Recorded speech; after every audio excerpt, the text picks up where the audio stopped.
continual war. Local U.S. communities have simply come better and better in learning how to seriously limit and to not allow the practices of continual war and harm from the national level to overly affect our day-to-day practices. We're practicing open democracy, we're practicing sustainability, positiveness. It is a real call that we have to continue those good things right now, as we do not really know where we're going to be headed in the next year. Good luck in our efforts here. Thank you. Thank you. This concludes in-person public testimony for non-agenda public comment. I've started the 5-minute timer. We have 5 hands raised in the virtual queue. We will begin with Doreen. Please unmute and provide your comments. Hello, I am speaking on behalf of the Hampshire Neighborhood Council based on an ADU bonus outlier project on 1441 Woodrow Ave, project number 1128933. You have my document. The issue here is not whether this undesired project goes forward or not. Right now, I'm speaking on the fact that there is clear and blatant fraud in this application by Godvari and ProCal Permitting.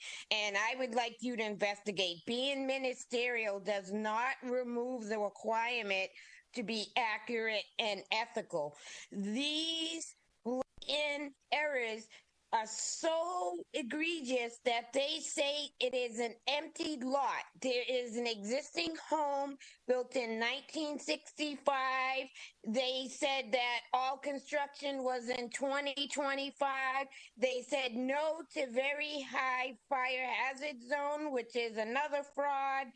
They did not comply with the housing. They said no to code enforcement violations. I uploaded 9 pages. This property from 2001 all the way to 2025 has had code violations. It's had mandatory abatement. People wanted to buy it and did not because they truly believe they could not come up with the money to restore this vacant home by the deadline. But now these developers bought it in 2024 and they haven't done anything with abatement. They haven't been fined. This is clear. And how do you have a demolition permit on a vacant, an empty lot? Not vacant home, empty lot. So please consider that. Thank you. Our next speaker, Madison, please unmute and begin. Hi, good afternoon, Chair and Council members of the Land Use and Housing Committee. I'm here today as a public health advocate and a parent to urge you to make smoke-free multi-unit housing a priority in the city of San Diego.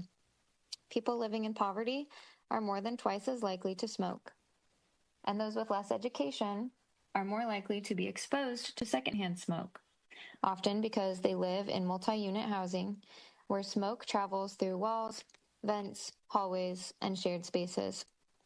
For many renters, there is simply no way to control the air inside their own homes.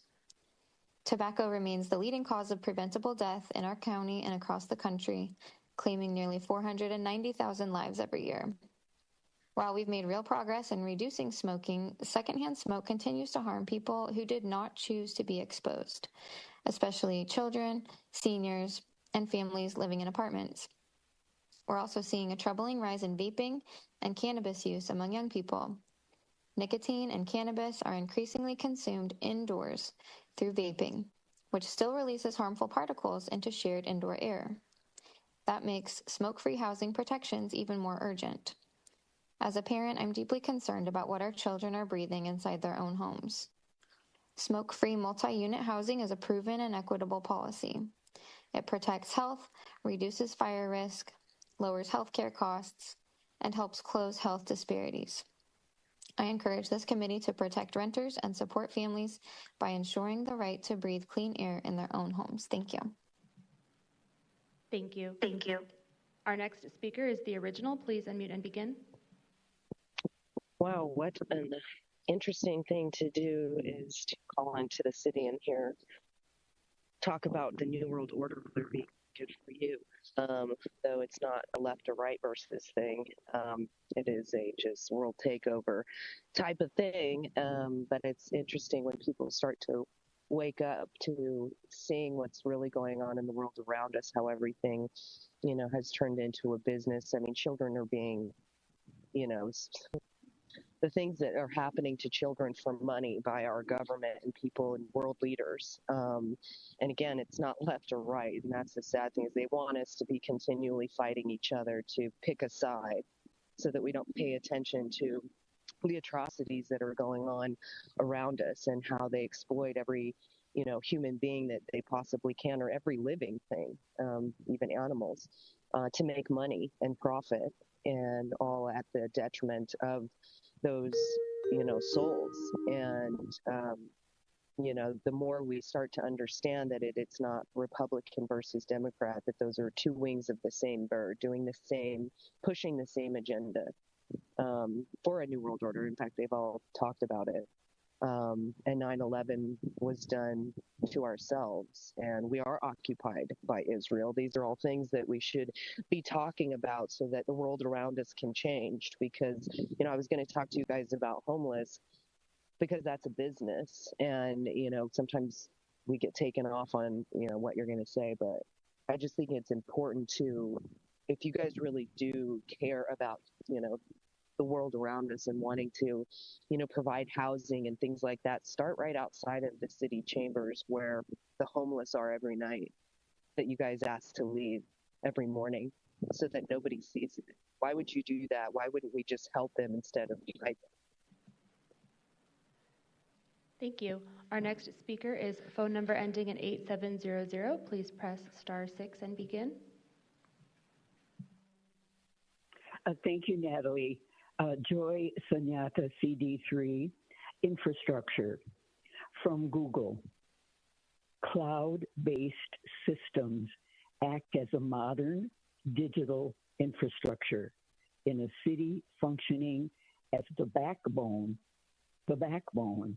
for smart city initiatives, data storage, and public service management, end of quote. Can you imagine our bodies without a backbone? Starting in 2030, IT will flip the on switch for our new ERP, SAP, cloud-based system infrastructure, equal to water, sewage, transportation, and so forth. Dear public, if you get a chance, take a look at the AI PowerPoint from yesterday's ED&IR meeting, and you will more clearly understand the tremendous impact of modern digital infrastructure on our city and our lives. Thank you, dear public, for your consideration on my suggestion. Love to all. Thank you. The 5-minute timer has concluded. We have 3 hands remaining in the virtual queue. We will take no additional callers after these 3. Judy Strang, please unmute and begin. Good afternoon. Excuse me, Land Use and Housing Committee. Thank you for this opportunity to share some observations that have to do with housing, and I suppose by extension land use. I've had a lot of opportunity over the last couple of weeks to share with you, which a new legislation that I think is significant for public health, AB 455. California has enacted the first law in the nation that requires sellers of single-family homes to disclose in writing whether there's been indoor smoking and vaping, and whether there's been third-hand smoke or vaping contamination. This speaks to our understanding of how smoke, vapor, be it tobacco or marijuana, affects our health in very dramatic ways, and might I also say extremely expensive ways. But there's new legislation now coming that is of similar impact. It would require that all smoking and vaping be removed from state-subsidized apartment buildings. And this would go into effect next year on January 1st, similar to this year where the new law, AB 455, went into effect on January 1st. AB 1695 has been presented by Assemblyperson Ortega. He has recognized the role that the lack of smoke-free and vape-free environments has played in the Latino population and other communities of concern. I support this movement to make our air around us and where we live and where we play and where we work smoke-free, and I appreciate his work. We should support it as well here in the city. Thank you. Thank you. Our next speaker is Kathleen Lippett. Please unmute and begin.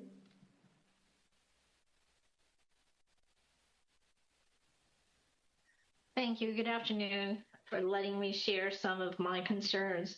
As an advocate on behalf of community residents, their safety, health, and quality of life, the policies that a city adopts has the ability to destroy all of those, especially where there is an absence of policy where there should be a policy, and where there is a presence of a policy which is a bad policy. So one of the bad policies you have actually increases the normalization of drinking and drug use, etc.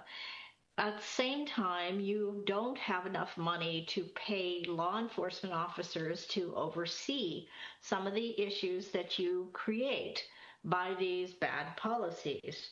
So parks is a perfect example. Many of the public parks have lost their security paid for by the city because the city is trying to save money. And what happens is those public parks now become unsafe places for the public to be able to take their families or to visit. One of the other policies or failures, because we don't have enough law enforcement, is the lack of oversight over smoking shops.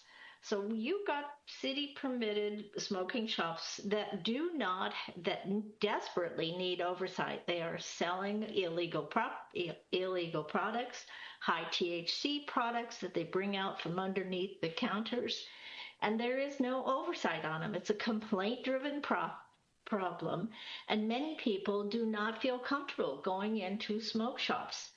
There should be random checks by the city, and the city should absolutely make sure that these places are not competing with your permitted marijuana businesses, for one thing. Thank you for letting me speak. Thank you. And Chair, this concludes non-agenda public comment. Thank you to the members of the public for their comments. We will now turn to see if any committee members, mayoral staff, city attorney, or the IBA has any comments. Hearing none, do we have any requests for continuance? Seeing none, we will now take up our consent agenda. Do we have any requests to pull an item from the consent agenda? With none, we will now move forward with public comment on the consent agenda. Natalie, do we have any public comment? Thank you, Chair. The public comment period for the consent agenda is now open. The consent agenda includes Item 1, approval of the committee minutes of January 14th, 2026. Item 2, authorize the mayor to enter into a purchase and sale agreement with Padre Dam Municipal Water District for the sale of a segment of the El Capitan pipeline consisting of approximately 11,444 linear feet. And Item 3, declare 3 city-owned properties with their respective assessor parcel numbers exempt surplus land pursuant to California Government Code Section 54221 F1B. Each speaker will have 1 minute per item for a maximum time of 3 minutes, and please indicate which item or items you'll be speaking on. We do have one speaker slip submitted in chambers. Blair Beekman, please approach the lectern. You've indicated that you wish to speak to Item 1, so you'll have 1 minute. Hi, thank you. Blair Beekman. To ask to speak on the procedural approval of meeting minutes, if I can ask to speak procedurally on the public meeting process overall very quickly, with the idea that the meeting yesterday, the afternoon committee meeting, was ended too soon. People had to leave. I hope that meeting can be brought back to committee, the public process soon, and there can be public comment for its items. I just wanted to mention it here at this time. Thanks for your patience to hear. Thanks. Thank you. This concludes in-person public testimony on the consent agenda. We will now go to the virtual queue. There's one hand raised in the virtual queue. The original, please unmute and indicate which item or items you wish to speak to. All of them. Okay, 3 minutes to manage. Please begin. Wonderful. So with these minutes and what you guys were talking about last time was engaging in a contract for parking and everything that you guys are doing, you always put it in some kind of package where you wrap it up and you tell the people that this is going to benefit us. But as Blair was mentioning the New World Order, it's like that's not what's really happening. The idea is to control our movements. This is coming down from the United Nations. It's an Agenda 21, 2030, 2050 that you guys have all been implementing. And it is not about sustainability or, saving the planet. It's actually about controlling the populace and people. That's why they are going to start using and wanting to put brain chips in people so that they can control people even more, which is terrifying to think about. But you guys are taking away our ability to be able to, park and be able to just get around town. All of you guys making it easier, and you guys get a profit in the process. So I just would encourage you guys to start telling people the truth. And when you have things on consent like this, sale of a pipeline and things like that, and then even declaring, selling land and declaring it surplus property, I feel like what you guys are doing is you'll put those things under that type of so that we don't even talk about it. So nobody really knows, why are we even selling this pipeline like that? But what is the benefit going to be for the people besides money-making opportunities? And we can't trust what you guys are doing with the water and all those things because that's another resource. The idea is to control the resources so that the people have to become dependent and we're slaves. And so you guys are doing a very good job of that. As you can see, everybody in the city is becoming dependent upon you guys for your socialist services that, we have to pay for that are severely lacking in their ability to provide what needs to be provided for people.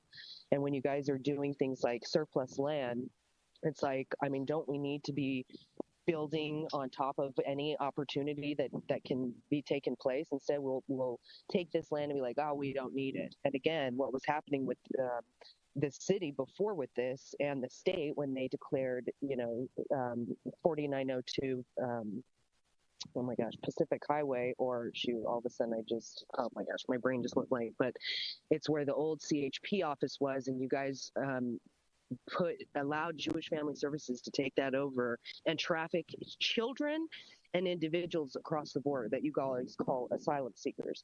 That land should have been used for the homeless.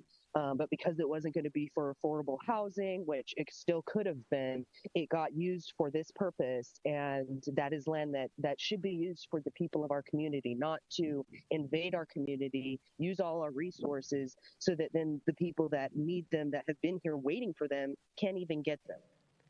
Thank you. And Chair, this concludes public comment on the consent agenda. Thank you. I'll turn it over now to committee members for any questions, comments, and a motion on the consent agenda. We have a motion by Councilmember Whitburn and a second by Councilmember Elo Rivera. Seeing no other speakers, we'll go ahead and call the roll.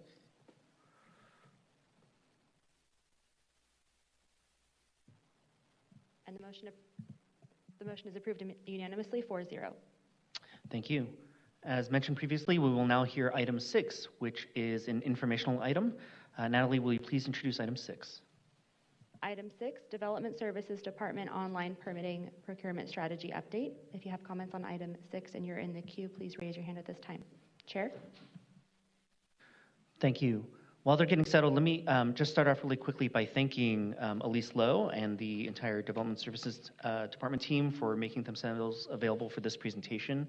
Our office, including many of my colleagues on this committee, have expressed in the past our desire to receive continuous updates from the departments that interact with the building environment the most, to learn about not only what can be improved, but the progress that they are continuing to make when it comes to empowering our city workforce, delivering world-class customer service, and in streamlining various processes. So with that, I'll turn it over to you, Elise, and just let us know how much time you'll need for the presentation. Thank you. I think I can get through it in 8 minutes, maybe leave two minutes for questions. Okay. Thank you. Thanks very much. Good afternoon, Elise Lowe, Development Services Department Director. Today I'm joined by Kent Morris, the Deputy Director of Business Operations Support Services, and two of our Assistant Directors, JC Thomas and Rima Corey-Velez. We wanted to provide to the Land Use and Housing Committee current status of our procurement strategy for online permitting platform software and the associated contracts with it. Give you a little bit of a background. Department utilizes Excella. It was a sole source contract awarded in 2015. $10.5 million contract for 5 years. That included the software, the licensing, the maintenance, as well as a consultant to help us work on it. As you may recall, it was a massive undertaking for us to introduce a new software, and it really came out of an audit review of our project tracking system, which was an older system that we built in-house that was essentially vulnerable because it was built by city employees. We didn't really have backup in case those city employees quit their jobs, moved away, and so the audit recommended that we buy an off-the-shelf system, and that's what the department did. It did take 5 years to implement. It was a very complicated, elongated process. However, some great things came out of it. We did it in a phased implementation. We started off with the code enforcement module for building and land use.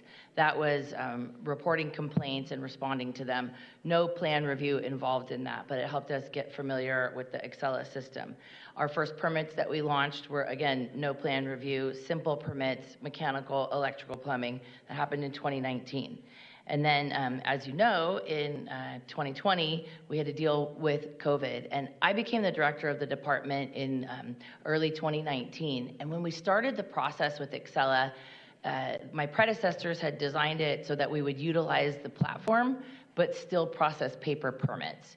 Prior to COVID, when I realized that was really the direction going forward, I said, halt, stop, we got to get digital. So it did take us a little bit longer, but it was the best thing because of COVID. So we launched 100% digital permits in Excella in 2021, but because the length of time, we had another 5-year contract extension for Excella from 2020 to 2025.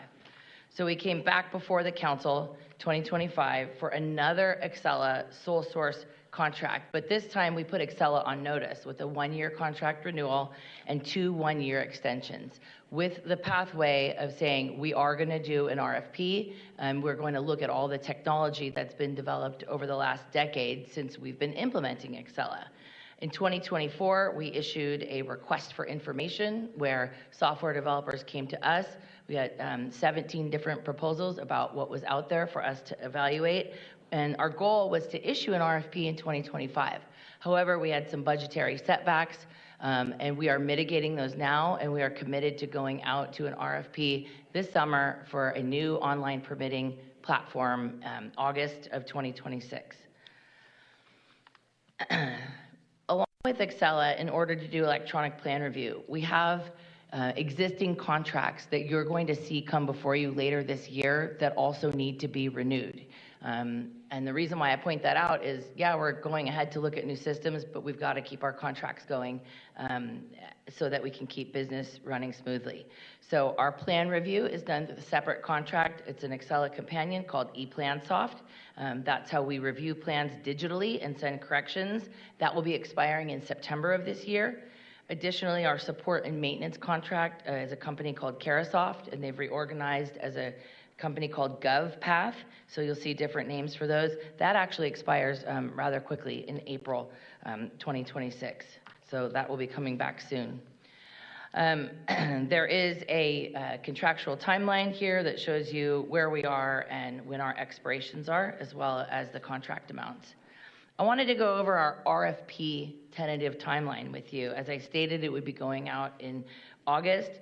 That depends on us making sure we can get through IT governance in July of 2026. We have the launch planned. We propose to evaluate the proposals when they're due in November and go through those from November to March.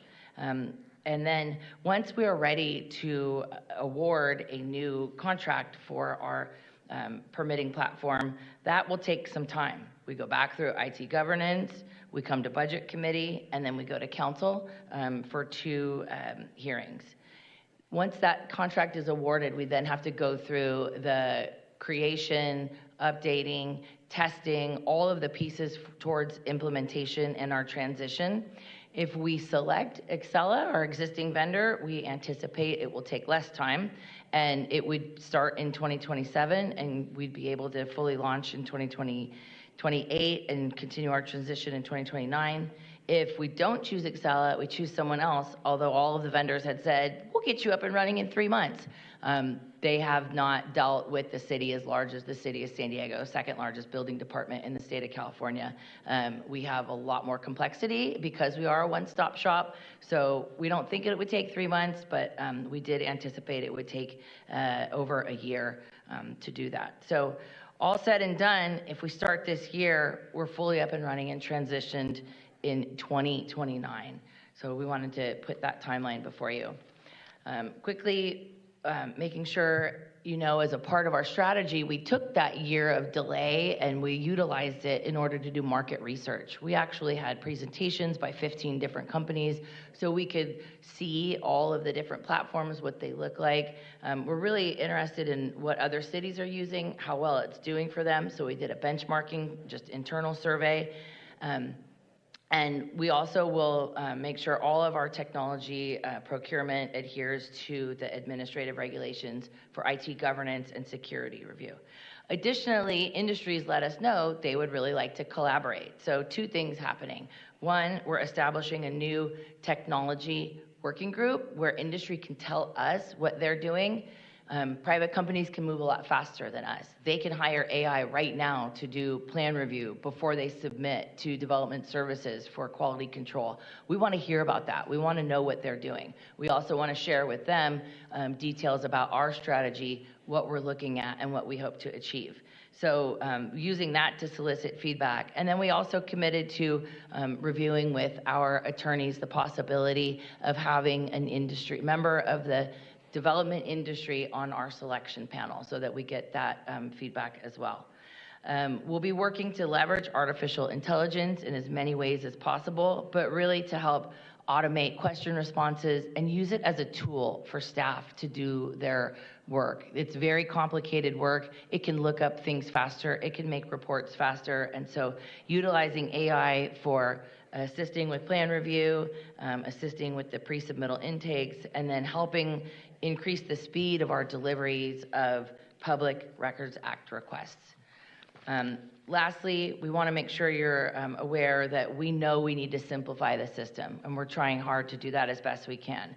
Less clicks, more intuitive features. Obviously, data governance is super important for our reporting capabilities and transparency. And then we've heard loud and clear our customers would like a fee estimator tool. It's a high demand from industry, and we should be able to easily provide that. Lastly, integration with the city's other systems. Fiscal, we don't have that right now. Excella does not interface with SAP in a way that we want, and so we get delayed bills for our customers. We hear a lot of complaints about that. We want to fix that, as well as make sure that it integrates with other city technology, GIS, our field inspections. That's it for our overview, and we're happy to take any questions. Thank you. We'll turn to see if there's any public comment. Thank you, Chair. The public comment period for item 6 is now open, and we have received 3 speaker slips here in chambers, and there are currently 3 hands raised in the virtual queue. Each speaker will have 1 minute and 30 seconds. Jeff Hoyter, please approach the lectern. You've been seated time by Dana. If you could raise your hand. So you'll have 3 minutes on the clock, and I will pull up your slide. And I have a presentation.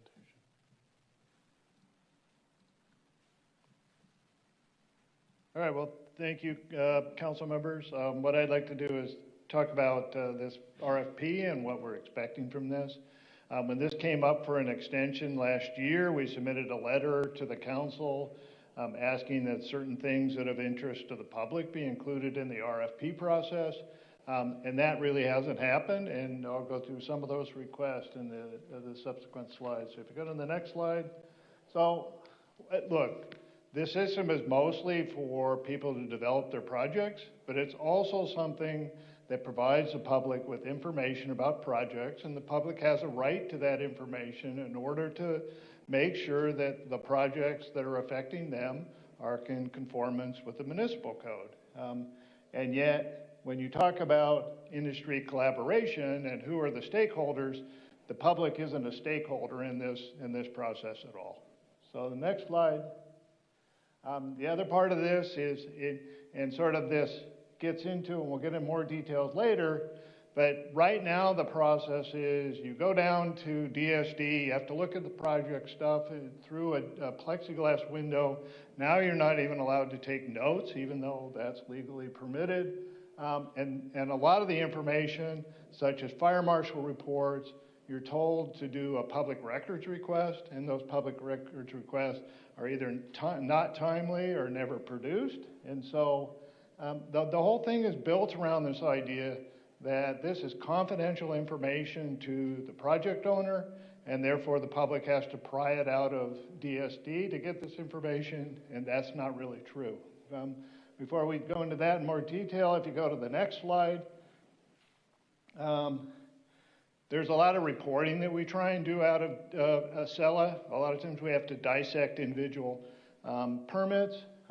We used to have things like the ADU map had a live feed from DSD data. That's gone now. So when we changed the bonus ADU program, we were actually blind to what those changes were unless we went through and did that. Going to the next slide, though, I think most of the issue around this is this perception that this information is protected or confidential information of the project application. That's not entirely true. The only thing that is protected by federal copyright law are the architectural drawings, and that was due to a 1990 law.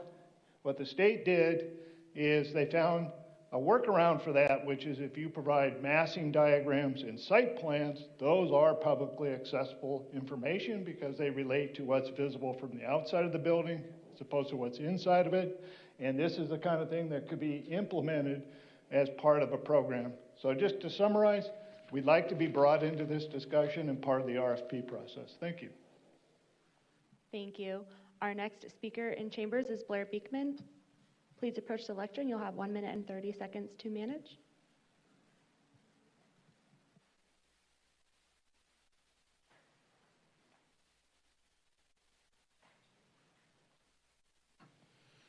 Hi, Blair Beekman.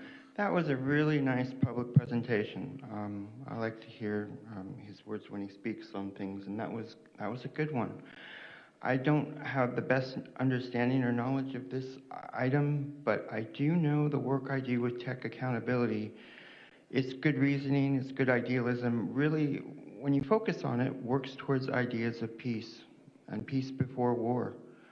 And it works towards community participation, how that addresses concepts of peace before war.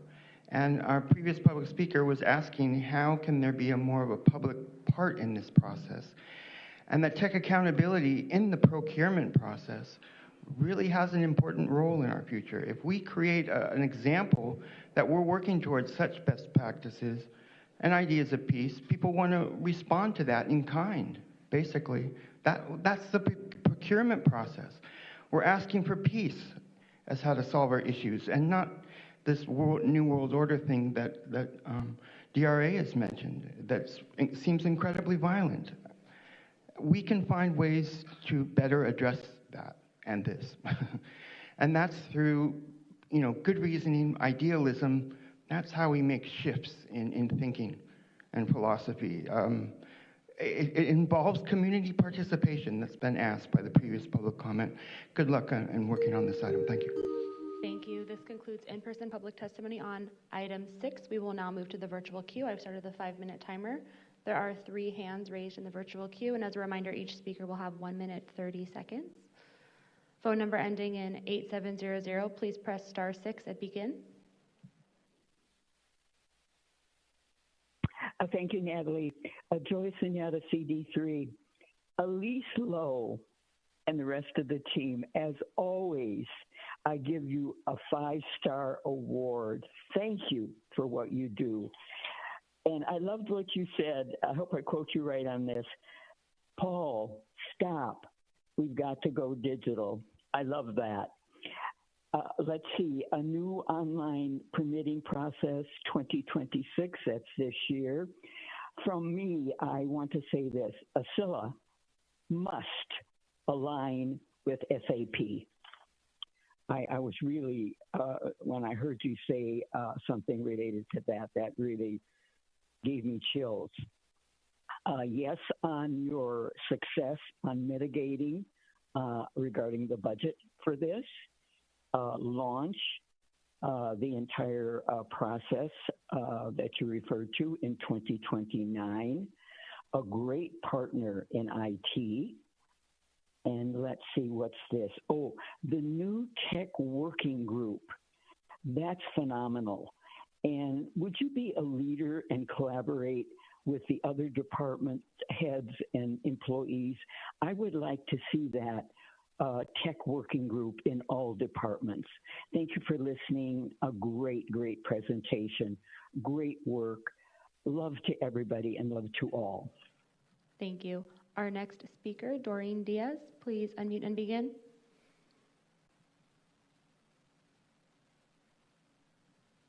Hello, yes, and everything I'm speaking about has been uploaded.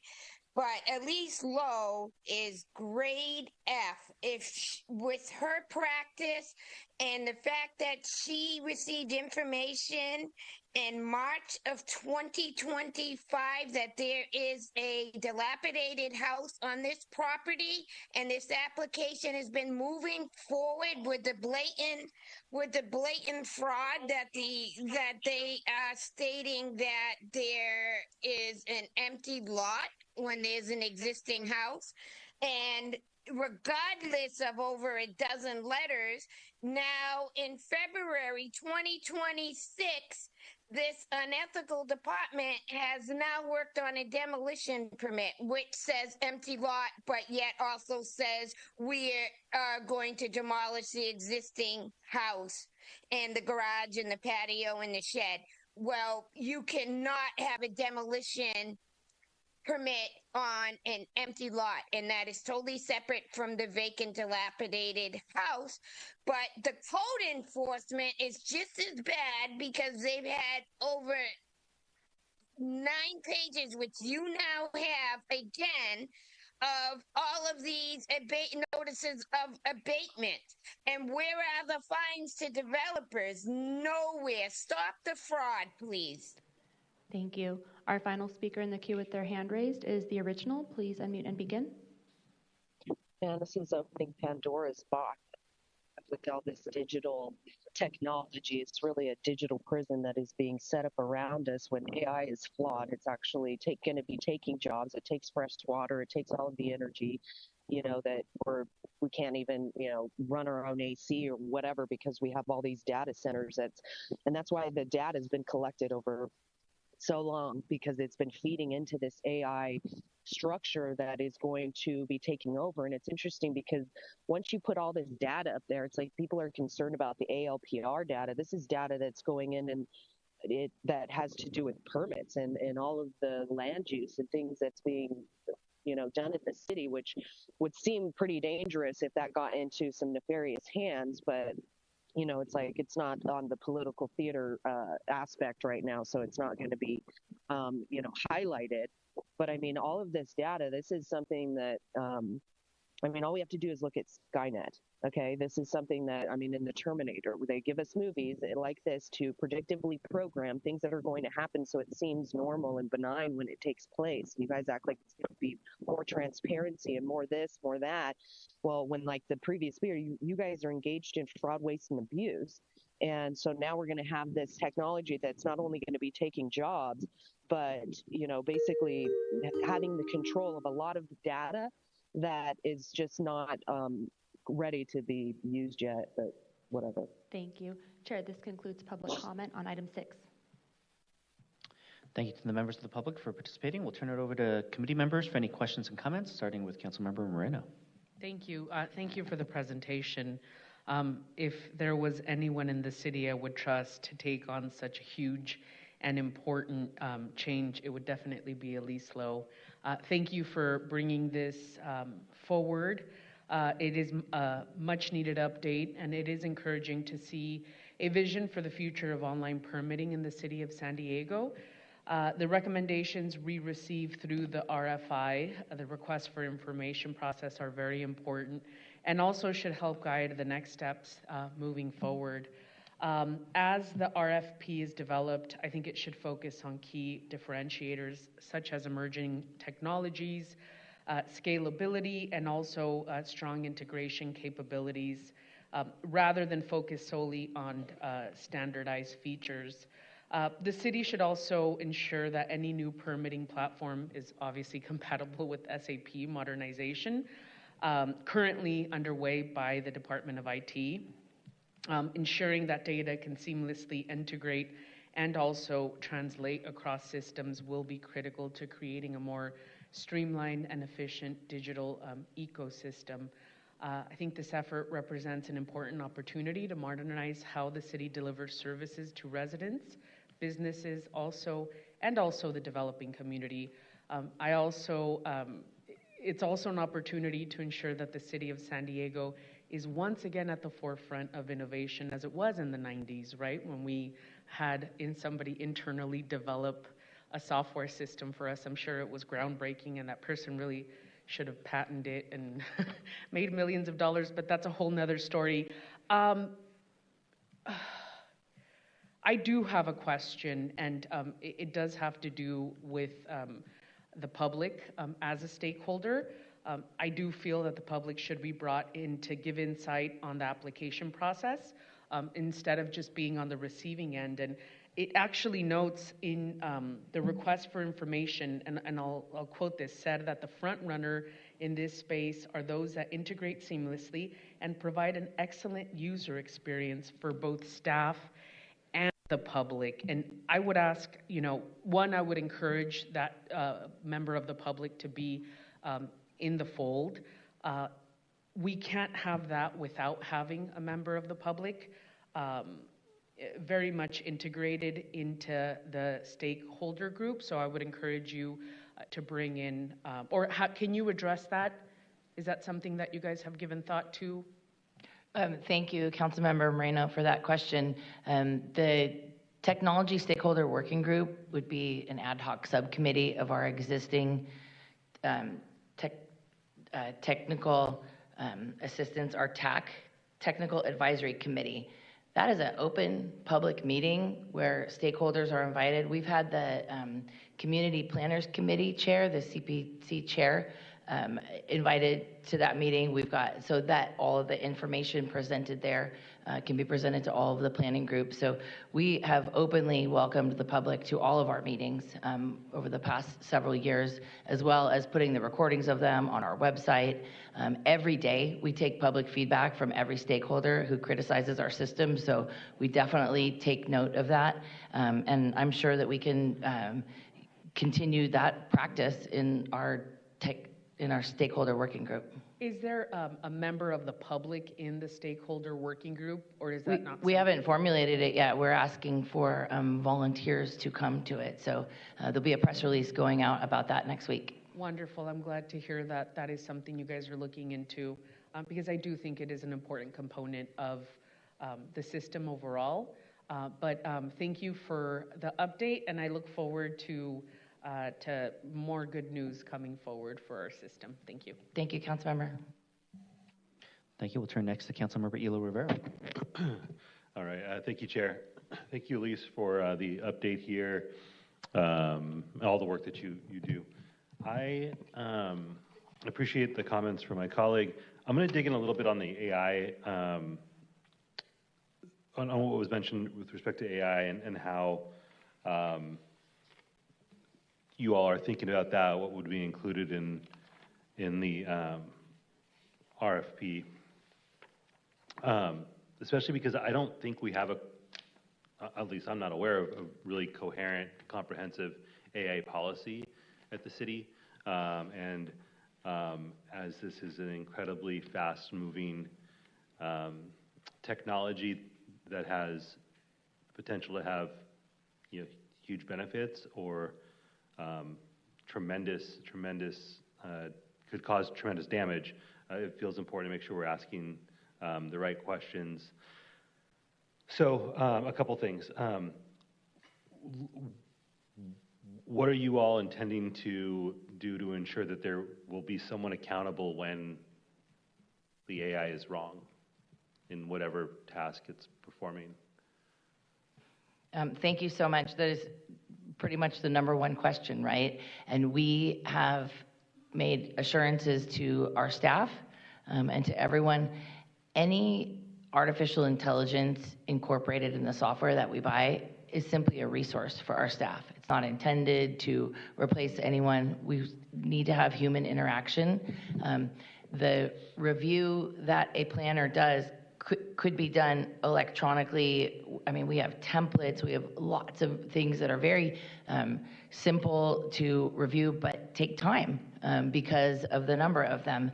And then once an AI component comes in to help do the review, our human factor is still there to check it again and move it along. But it just took something that normally took them 6 hours, and now they could do it in a half an hour.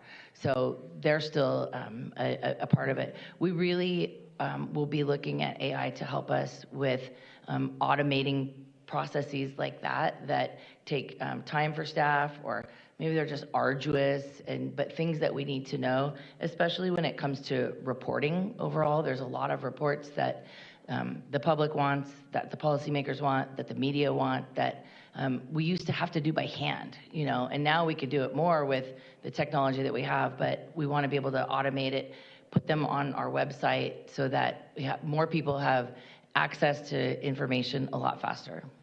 Got it. I mean, all of those potential benefits make a lot of sense. But I'm focusing on, if things go wrong. So again, ensuring that we are creating a process where there is accountability built in on the front end is going to be super important to me. Assuming this will ultimately result in a contract that comes to us.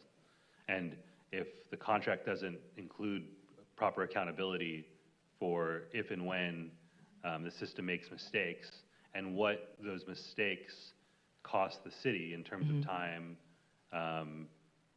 money, reputation, I'll have real concerns. And I'm glad the stakeholder list was mentioned. That seems especially, it seems important for many reasons, but one of them is that including a more holistic and inclusive group of stakeholders, I think, becomes actually increasingly important when AI becomes incorporated into our practices.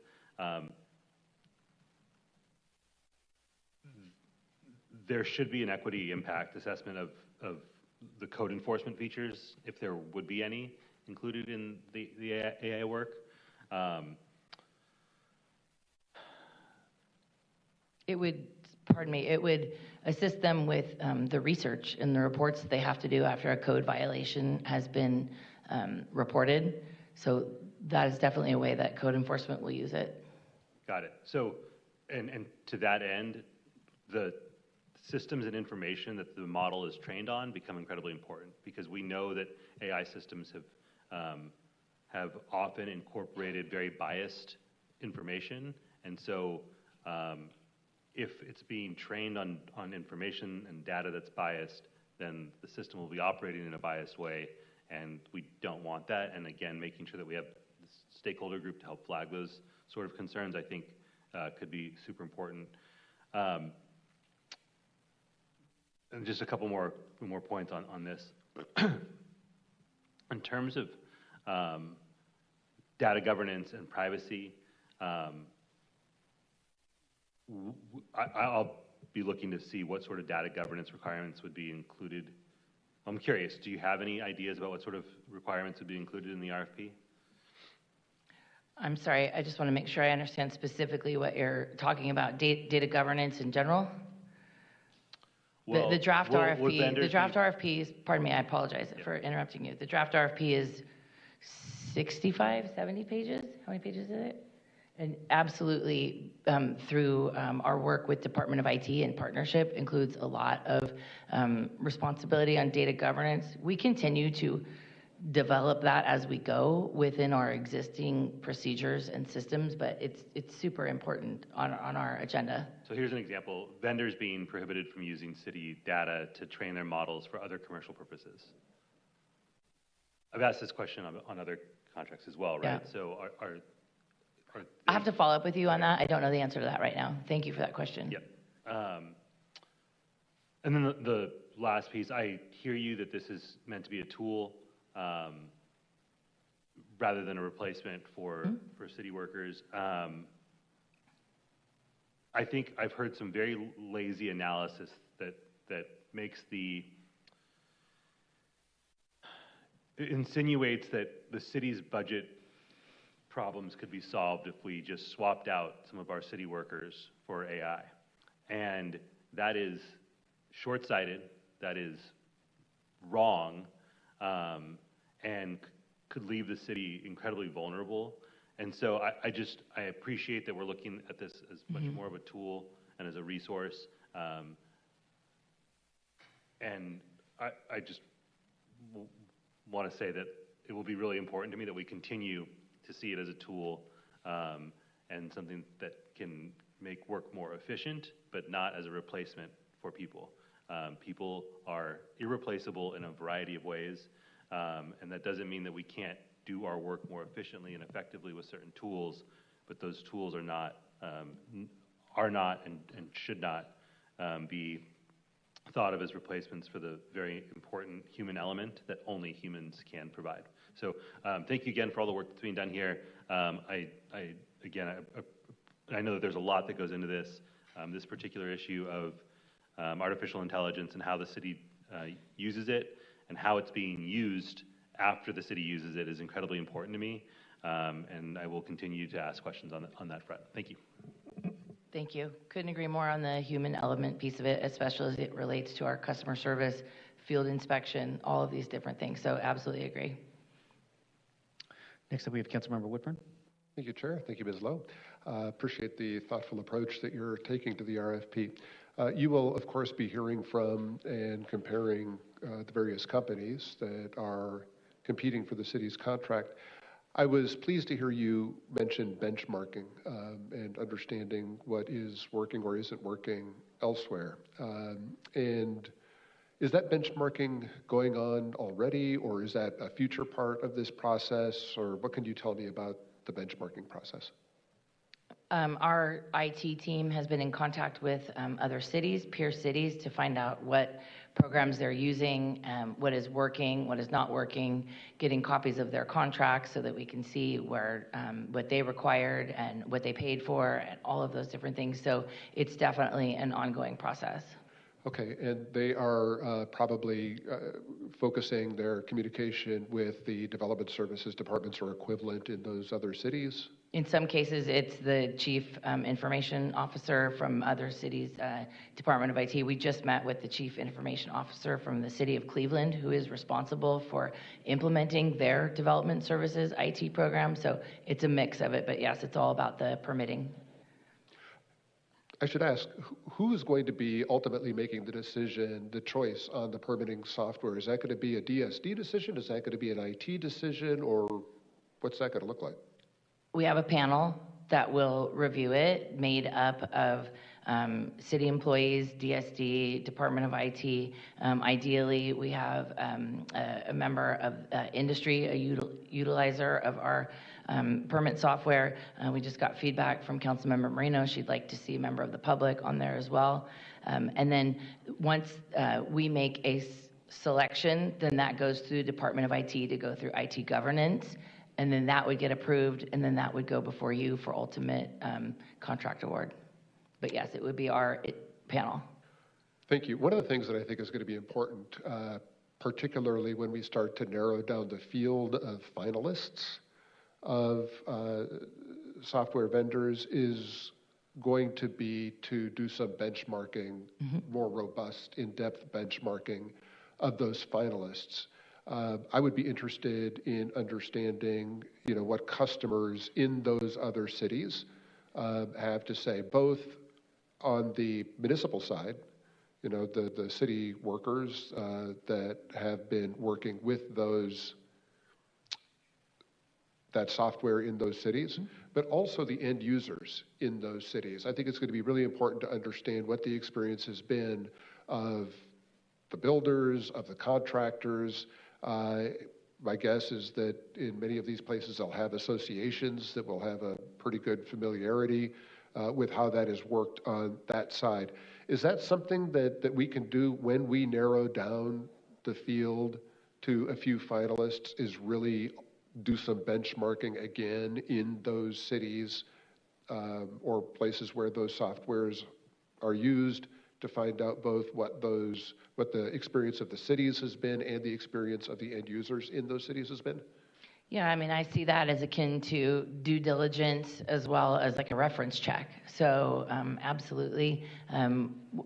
The vendors are always happy to put us in contact with the other cities that have bought their software. So we have a lot of those contacts as it is now.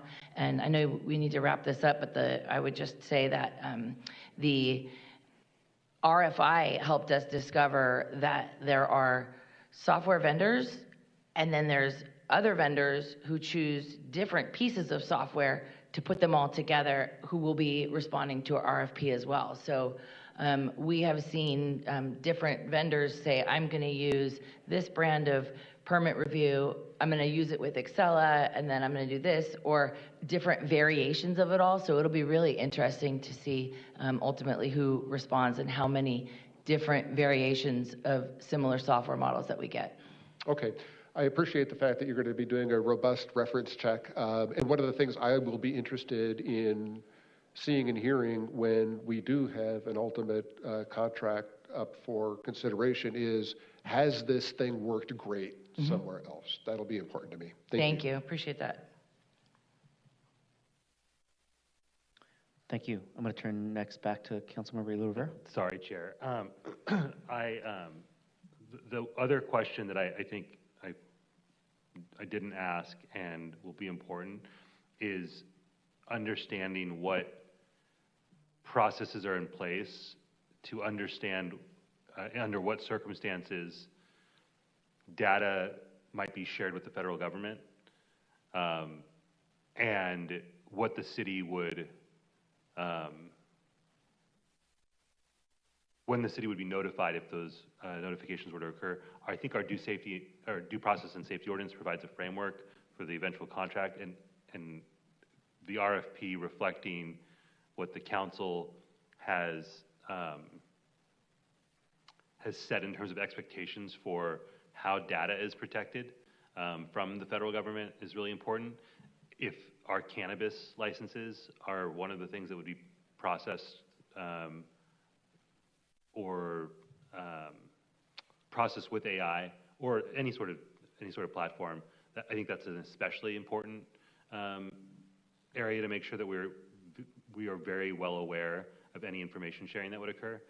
So just wanted to put that out there as well in terms of our protecting of our information, not just from private parties, but from the federal government as well, given the immense harm that they're doing in our communities. Thank you, Council President Pro Tem. Thank you. Thank you. Thank you. With that, Lisa, just thank you again for sharing ahead of time the department's status when it comes to contracts and explaining why they're important. I hope that the new technology working group is going to be helpful as you're seeking to really get feedback on how you further refine processes, and also as you seek this RFP. I think one thing that I keep on my mind often is just how you are faced with this unique challenge as a enterprise structured department, where development cycles ultimately impact how you are staffed up or down at any given time. And I think that means that every effort that you make to continually refine processes, you're also facing this challenge of how you ensure that things remain consistent and that you're also being responsive to the changing environment. With that, I'm appreciative of all the comments and questions and recommendations I think my colleagues have shared as you're considering how to move forward. I think there's a significant amount of discussion, not just here, but almost in every facet of what we do and what we're seeing in the public relating to the rapidly changing environment of technology.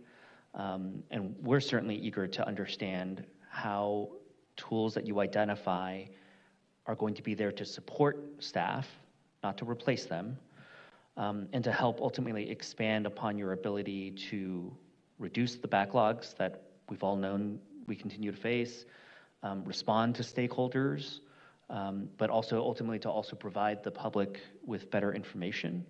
And I think those are all worthwhile objectives to accomplish at the end of the day, all while also trying to traverse all the potential shortfalls or risk factors that might be there as well. I thought about yesterday we had a conversation about the city's ERP system, for example, and I think some of what we see out there is not going to just be replaced by AI. So this idea that AI is going to come in and replace these systems that we have isn't quite feasible.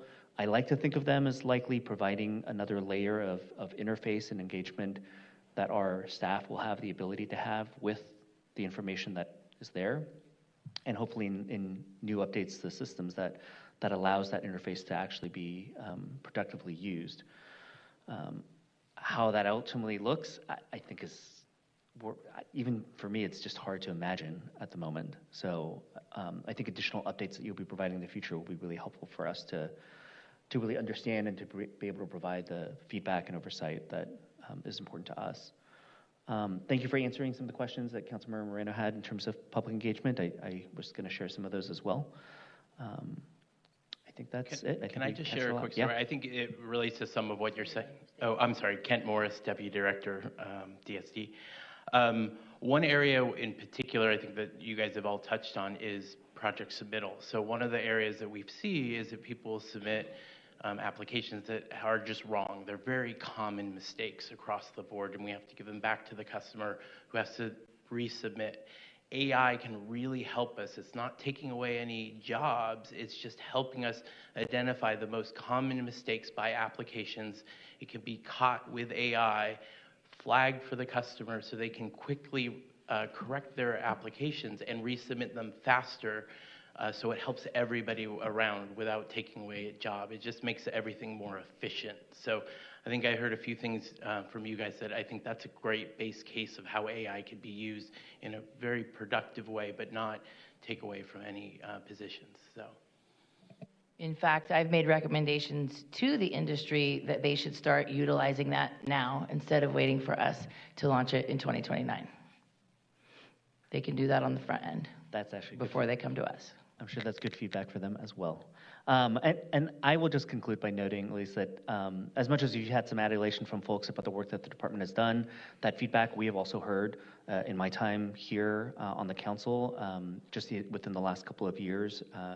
It's always been great to hear back from various stakeholders that they are getting a department that is responsive, that they're seeing things move, and that at the end of the day, many folks are proud of the work that the city of San Diego is doing on this front. So thank you. That concludes item 6. And with that, Natalie, will you please introduce item 4? Item 4, 2026 update to the San Diego Municipal Code, Land Development Code and Plan District Ordinances, and Local Coastal Program, minor amendments to the Downtown Community Plan and General Plan, and associated implementing actions. And if you're watching on City TV or the live stream and would like to comment on item 4, please call 1-669-254-5252. The webinar ID is 161-795-1933#. Chair? Thank you. And just a reminder that item 4 is now part of our discussion agenda. And for staff, will you please take a moment to introduce yourselves for the record? Let us know how much time you'll need. Heidi, I think I'll turn it to you. Good afternoon. My name is Megan Carubius, Senior Planner with the City Planning Department. I will need roughly 28 minutes for the presentation.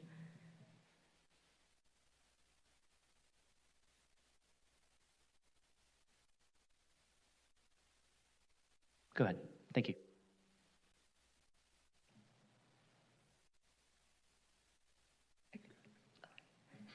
Good afternoon. My name is Megan Cabrubias, Senior Planner with the City of San Diego City Planning Department, and today I'll be providing an overview on the 2026 Land Development Code update. Joining me today is City Planning Director Heidi Von Bloom, Deputy Director Seth Lidgeny, and Principal Planner Courtney Pash. Also joining me from DSD Urban Division is Deputy Director Brian Schoenfish and Senior Planner Jacob Bassinger. Components of the Land Development Code, Chapters 11 through 15, of the San Diego Municipal Code are known collectively as the LDC. These chapters cover land development procedures, the land development review process, zoning, general regulations, and the planned districts. The 2026 LDC is made up of 136 proposed amendments, 105 specifically citywide amendments, and 31 downtown amendments. The LDC team evaluated roughly 242 submissions from a variety of different groups. These groups include members of the public, planning groups, industry professionals, and advocacy groups. In addition, staff researched and reviewed state legislation for inclusion in this code update package. On February 19th, the Planning Commission voted unanimously to recommend to the City Council approval of the proposed 2026 update to the San Diego Municipal Code and Local Coastal Program and minor amendments to the Downtown Community Plan and General Plan. This also includes a recommendation to the City Council removal of the following items. Item 34, landscape regulations, and Item 91, building transitions and buffers from adjacent freeways. This also included amendments to the following items. Item 7, Complete Communities Housing Solutions Development Impact Fee Waiver for homes less than 500 square feet. Item 17, fire separation distance. Item 39, tentative map exemption provisions. Item 76, affordable housing regulations, moderate income. And Item 92, residential development in the MCS Miramar Airport influence area. Please note that for Item 76, staff has deleted this item for further review in a future code update.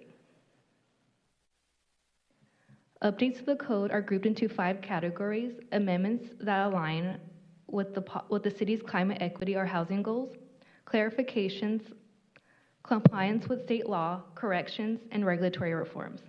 In parentheses, the number of proposed amendments are included in each category.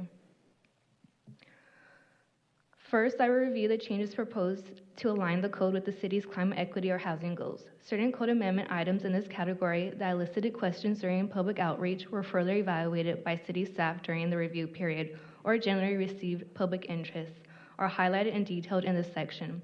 Note that we will review some of these items, but that more detailed items are contained in the backup materials. Before I begin presenting on the citywide items, I would like to point out that the category that the proposed item is associated with can be found at the bottom right-hand corner of the screen. Item 3 includes changes to the floor area ratio bonus in commercial base zones to encourage more mixed income development by allowing an additional 0.5 area ratio bonus for residential mixed-use developments that provide all required deed-restricted affordable homes on site. This amendment only applies in commercial base zones that are located in mobility zones 2 or 3 within high and higher resources areas as defined by the California Tax Credit Allocation Committee. This would incentivize affordable homes to be constructed on site in high and highest resource communities in the city. Item 6, currently the Complete Communities Housing Solutions only permits rental homes. This amendment allows the development of for-sale homes within complete communities, thus providing additional home ownership opportunities across various income levels. Item 7, the proposed amendment to the Complete Communities Housing Solutions requires certain conditions to be met to receive a DIF waiver for homes less than 500 square feet. At the time the full waiver was fully adopted, with the adoption of citywide DIF, all new homes were required to pay the same DIF amount regardless of the size of the home. With the adoption of citywide DIF, all DIF are scaled based on home size, meaning that smaller homes pay less than larger homes. A complete waiver of DIF is not recommended for smaller homes since infrastructure investments are needed to ensure adequate public facilities are provided, which is the intended purpose of DIF. All staff estimates it may result in the continuing loss of revenue for infrastructure in the amount of about $11 million annually. The City Planning Department initially proposed removing the DIF waiver from the Complete Communities regulations. However, the Planning Commission recommended that a DIF waiver for homes less than 500 square feet continue to be applied so long as a certain percentage of the total homes in the development have 3 or more bedrooms. Based on that feedback, staff has recommended continuing the incentive for homes less than 500 square feet while encouraging larger homes, while also taking into account revenue implications, and also revise this item to continue the DIF waiver for homes that are less than 500 square feet. The development would be required to meet certain conditions that includes the development contain at least 10% of 2 or more bedroom homes, and an additional 10% of 3 or more bedroom homes, and lastly, a cap of a DIF waiver for 30% of the total homes in the development that are less than 500 square feet. It is important to note that the city currently still provides a full DIF waiver for any deed-restricted affordable home, meaning that these smaller units would still be eligible for a waiver if a deed restricted was placed on the home. Item 9, in order to be consistent with the Mid-City Communities Plan, which calls for medium-high to high-density residential development and commercial uses along transit corridors, the Central Urbanized Plan District needs to be updated. This amendment proposal would prohibit new moving and storage facilities in specific central urbanized commercial zones that include CU2-3, CU2-4, and CU2-5 zones to be consistent with the existing Mid-City Communities Plan. This would not impact existing storage facilities. This amendment is also consistent with the city's climate goals of encouraging active pedestrian communities, encouraging new housing to be built near transit. Now we move on to our next category, which are clarification items that comprise of 23 items within the code update. Note that we will review some of these items, but that more detail on all items are contained in the backup materials. Item 11, noise regulations, amends the noise regulations to clarify that in certain cases, noise levels may temporarily exceed limits if the activity or use is authorized by a special event permit, development permit, or other permits or agreement approved by the city manager. This amendment codifies current code implementation practices. Item 17, the amendment is meant to inform development applicants that the fire setback required to provide adequate defensible space may be greater than the required base zone setback. Nothing in this section increases the authority of the fire marshal, but simply provides notice to an applicant that other requirements may be applicable. The Planning Commission recommended that staff insert the defensible space qualifier to the fire setback language to differentiate between the two different requirements in the base zones. City staff changed the amendment from fire setback to fire defensible space buffer to address Planning Commission's concerns and increase clarity of the amendment.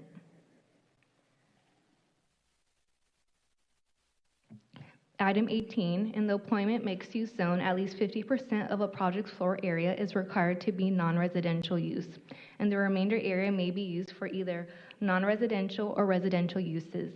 Live-work quarters are considered non-residential uses even though they provide a residential component. To provide additional flexibility, this amendment proposal clarifies that up to 50% of live-work quarters floor area can be counted toward the minimum non-residential requirement of the EMX zone. Item 25 aligns the Affordable Housing, Complete Communities Housing Solutions, and Development Unit Protection Regulations with Government Code Section 66300.5 by clarifying that equivalent size means that the replacement dwelling units must include the same total number of bedrooms as the units being replaced. This is to ensure that families occupying the protected units can still qualify for the replacement units since bedroom count determines the affordability of the replacement unit. Next, we focus on code amendments that bring the San Diego Municipal Code into compliance with state law, which includes a total of 29 items. Again, we will review some of these items, but that more detail on all items are contained in the backup materials. Please note that the proposed amendments simply implement state law and do not go beyond what is otherwise required. Item 39 aligns the tentative map regulations with the Subdivision Map Act for land zone, industrial, or commercial development, clarifying when a tentative map is not required pursuant to Government Code Section 66426. The Planning Commission was concerned that mixed-use zones were not explicitly included and therefore would not be eligible for a tentative map waiver. City staff added language to clarify that the tentative map waiver would be allowed in mixed-use zones for development that is consistent with the Subdivision Map Act. Item 40 allows for ministerial approval of a subdivision of up to 10 dwelling units on lots zoned for multifamily dwellings that are 5 acres or less to be compliant with Senate Bill 684. SB 684 establishes a streamlined approval process for such subdivision, exempting them from the California Environmental Quality Act and other requirements. However, the application of this amendment would be excluded in very high fire hazard severity zones, wetlands, development with existing deed-restricted affordable homes, and rental homes. Item 41, Senate Bill 1123, expands on Senate Bill 684 to allow for streamlined subdivisions and single-dwelling unit zones. The same site eligibility restrictions for SB 684 in multifamily zones apply to single-dwelling unit zones. However, this bill includes additional location criteria that includes the site must be no more than 1.5 acres and located adjacent to existing development. In addition, SB 1123 allows for the creation of a remainder lot and requires lots to be sold with a dwelling unit unless they are reserved for open space, common area, or a remainder parcel. The Land Development Code includes 20 items that fall in the corrections category, some of which are highlighted on the next slides. Again, we will review some of these items, but that more detail on all items are contained in the backup materials. Planning Commission motion clarification for items 68 and 92. We understand the Planning Commission's intent was to amend item number 68 regarding noise compatibility and permitted uses to ensure consistency with the Marine Corps Air Station Miramar ALUCP. This also aligns with the feedback received during the public comment period for the LDC. Although the Planning Commission took action on item 92, which is similar in that it relates to MCAS Miramar, this item removes the requirement for a site development permit for residential development at a density of up to 60 dwelling units per acre within MCAS Miramar Airport Influence Area Transition Zone. The clarification before you confirms that the intended focus was for item 68 to address public comment and not on item 92. There are no proposed changes to item 92. Item 68, the amendment to the Airport Land Use Compatibility Overlay Zone regulations would align the municipal code with the MCAS Miramar Airport Land Use Compatibility Plan by permitting moving and storage facilities, wholesale and distribution and storage uses in areas with noise levels up to 80 decibels community noise equivalent level, provided that any associated office or retail indoor spaces are mitigated to achieve an interior noise level of 50 decibels. Based on the recommendation from the Planning Commission, vehicle and vehicular equipment sales and services were added as a permitted use, but only within the MCAS Miramar Airport Influence Area, since it is only allowed in this area that currently identifies the use. Now moving on to the last category, regulatory reforms, which is comprised of 23 items in the LDC. Again, we will review some of these items, but that more detail on all items are contained in the backup materials. Item 1, the administrative citations have not been revised since 2007. The amendment increases the existing penalties, which are range from $100 to $1,000 to up to $10,000 per violation. This is to deter code violations. Item 81, the administrative abatement penalties have not been revised since 2007. This amendment increases penalties for causing or maintaining a public nuisance from $2,500 to $10,000 per violation and increases the cap per parcel or structure from $200,000 to $500,000 in a calendar year to better reflect current administrative and investigation costs and to better deter violations. Item 82, administrative civil penalties for code violations have not been updated since 2017. This amendment proposal raises administrative civil penalties for code violations to better reflect current enforcement costs and serve as a stronger deterrent against noncompliance. Item 87, this amendment to the previously conforming premises and use regulations will provide more flexibility for lots within commercial or industrial uses that were rezoned through a community plan update by allowing additional but similar previously conforming uses in some circumstances, provided the lot is outside of the environmental justice communities, with requirements to provide street frontage requirements such as wider sidewalks, street trees, public spaces, and other improvements. Alternatively, in lieu of providing street frontage improvements, an applicant may pay an in lieu fee as established by a city council resolution. The city planning department drafted a resolution setting the in lieu fee at approximately $3,000 per linear foot of street frontage. This amount is based on a previously established in lieu fee in Kearny Mesa that was determined by an analysis of construction cost estimates for similar public right-of-way improvements. This rate is intended to ensure that either the street improvements are constructed on site or the city receives a fee that is similar to the cost of providing the improvements. The city planning department is open to the committee's feedback on other options for calculating the in lieu fee.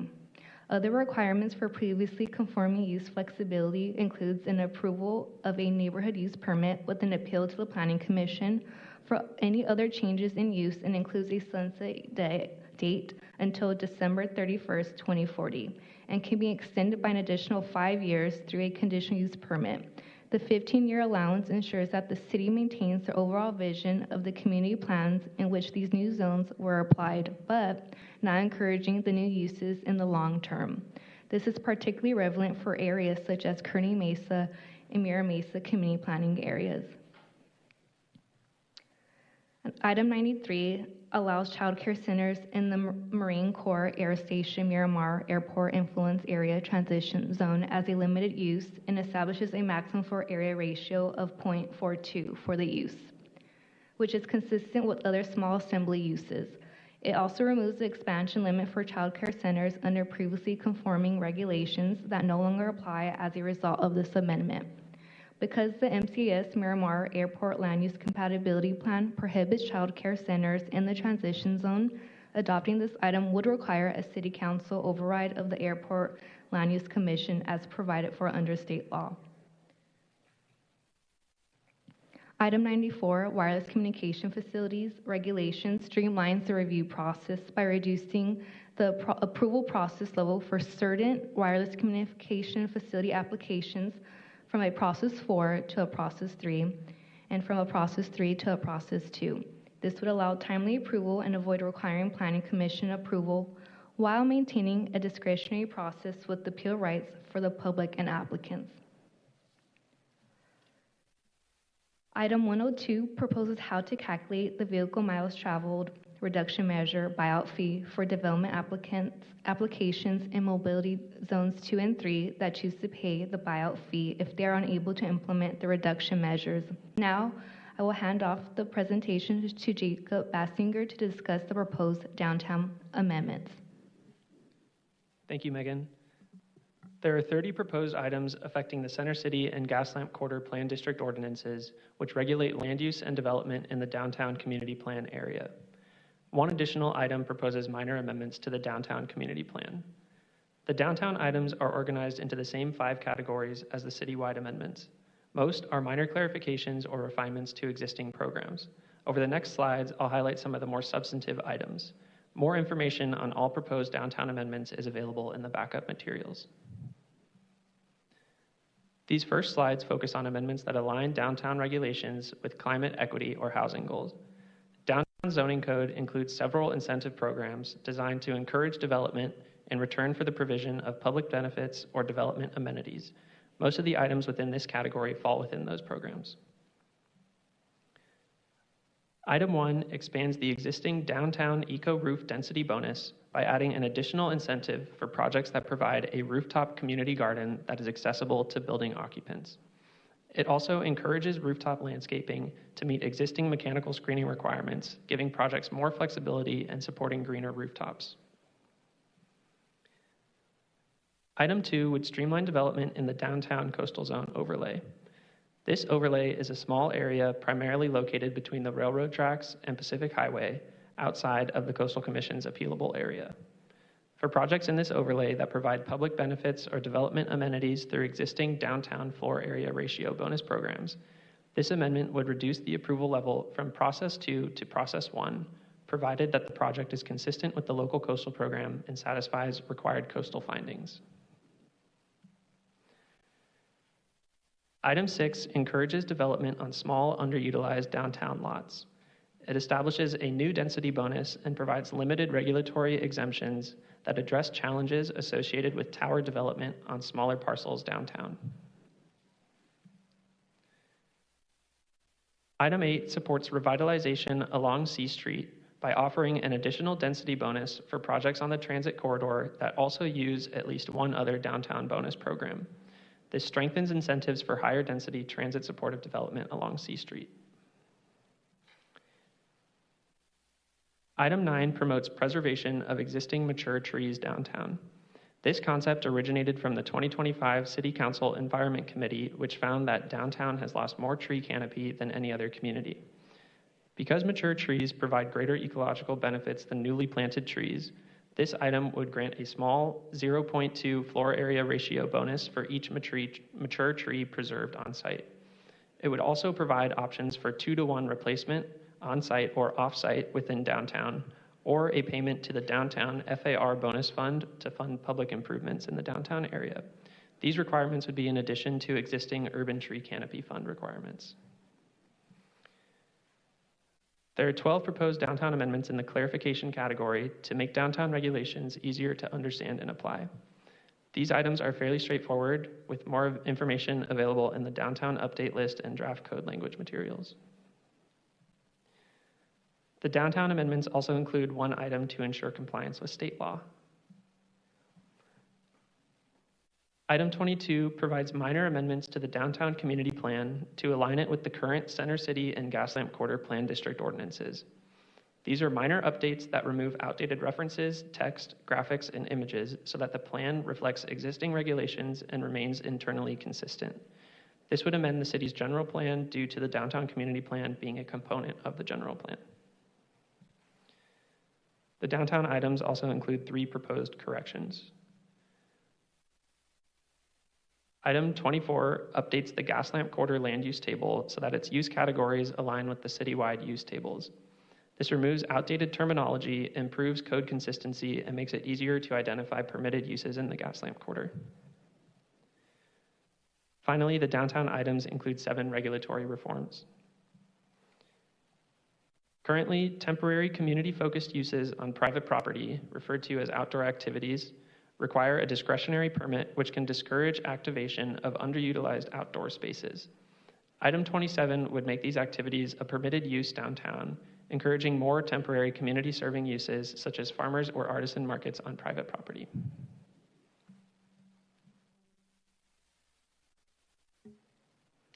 Outreach for the LDC update included a public comment portal, 2 virtual public workshops, an overview video of the LDC update, 2 community planner committee meetings, 3 LDC update subcommittee meetings, and meetings with 3 community planning groups and 1 advisory board to discuss specific LDC items impacting their community areas. On January 27th, the Community Planners Committee passed a motion to approve the LDC subcommittee's recommendation on the LDC and directed staff to accelerate the release of the draft code language for a public review. The group approved 86 items, opposed 11 items, and tabled 10 items, as detailed in backup materials. In February, the CPC voted to oppose two additional items, bringing the total number of opposed items to 13. Of the 13 items, they opposed 5 amendments that are required to comply with state law, and the remaining 6 are as follows. 2 related to the complete community's off-site affordable housing requirements, increased appeal fees, fiber optic and wireless communication facilities, building transitions, 2 related to changes to the MCS Miramar influence area safety compatibility zone, and the setting of the vehicle miles travel buyout fee. This is our 2026 LDC update timeline. We concluded Planning Commission in February. We're here at Land Use, and we are proposing City Council in April. Staff recommends the City Council approval of the proposed 2026 update to the San Diego Municipal Code and Local Coastal Program and minor amendments to the Downtown Community Plan and General Plan. In addition to the ordinance and resolutions adopting these changes, there are 3 resolutions and 1 ordinance that includes amendments to the ADU Density Bonus Program Community Enhancement Fee, adopting a new in lieu fee for the required street improvements in the previously conforming use regulations, adopt minor amendments to vehicle miles traveled reduction measure buyout fee, and an amendment to the Land Development Code, the Land Development Manual Appendix T, and lastly, an ordinance increasing the appeal fees for projects. Thank you very much for your time today, and this concludes staff's presentation. Thank you. Let's go ahead and turn next to public comment. Thank you, Chair. The public comment period for item 4 is now open. And Chair, we have received 8 speaker slots from individuals in chambers, and there are currently 9 hands raised in the virtual queue. Each speaker will have 1 minute and 30 seconds. If I call your name, please come up to the reserved seats at the front of the room. Randy LaChance, if you could please approach the lectern. You'll be first, and you'll be followed by Stephanie Benvenuto and Blair Beekman.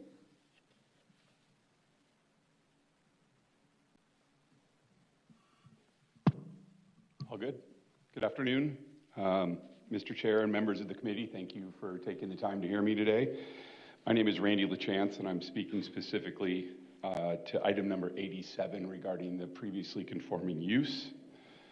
I want to thank the planning department and the mayor's staff for their efforts to try to balance the changes that were made with the general plans that have been approved and the previous zones and tenants that were in those uses and still want to remain in business.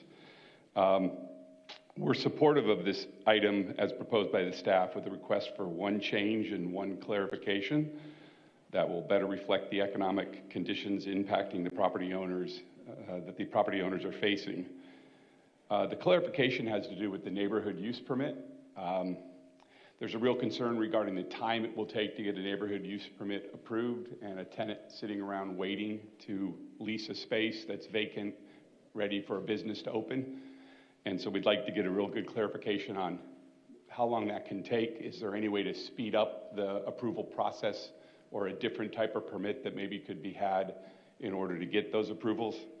And then we'd also appreciate the removal of section 127.00110, subsection C and D. The reason for this is these are the improvements that will need to be completed and are required to be completed when the site is redeveloped for the purpose it was meant to be redeveloped. Thank you. That's Thank it. you. This does Yeah, I didn't read quick enough. Our next speaker is Stephanie, and you'll be followed by Blair Beekman, Jeff Hoyter, and Fred Taco. Good afternoon. I'm Stephanie Benvenuto here on behalf of the Building Industry Association of San Diego. We'd like to start by thanking the staff for their hard work to analyze and produce this code update. The BIA's Urban Council has reviewed the package and is generally very supportive of what is before you today. We're also proud to join our coalition partners like the Chamber of Commerce and NAIOP in their priorities, which were shared via letter earlier this week. Following a productive Planning Commission hearing, there were amendments that were made that we believe are very valuable and pragmatic improvements. They did cover those, so we want to just acknowledge the collaborative discussion that happened at Planning Commission and thank everybody for their time there. There remain a limited number of items that we have raised some questions about or suggested some minor amendments, and those are number 6, complete communities with regard to the with for sale for the debt to income ratio. Number 7, further clarifying the diff waiver for small units and potentially removing that 10% or the 10% for 2-bedroom and the 30% cap. And then number 31, further reviewing the cadence and timing requirements around the additional covenant that's covered there. Again, we appreciate all the work that's taken us to get to this point and generally are very supportive and thank staff for their time talking with us. Thank you. Thank you. Blair Beekman.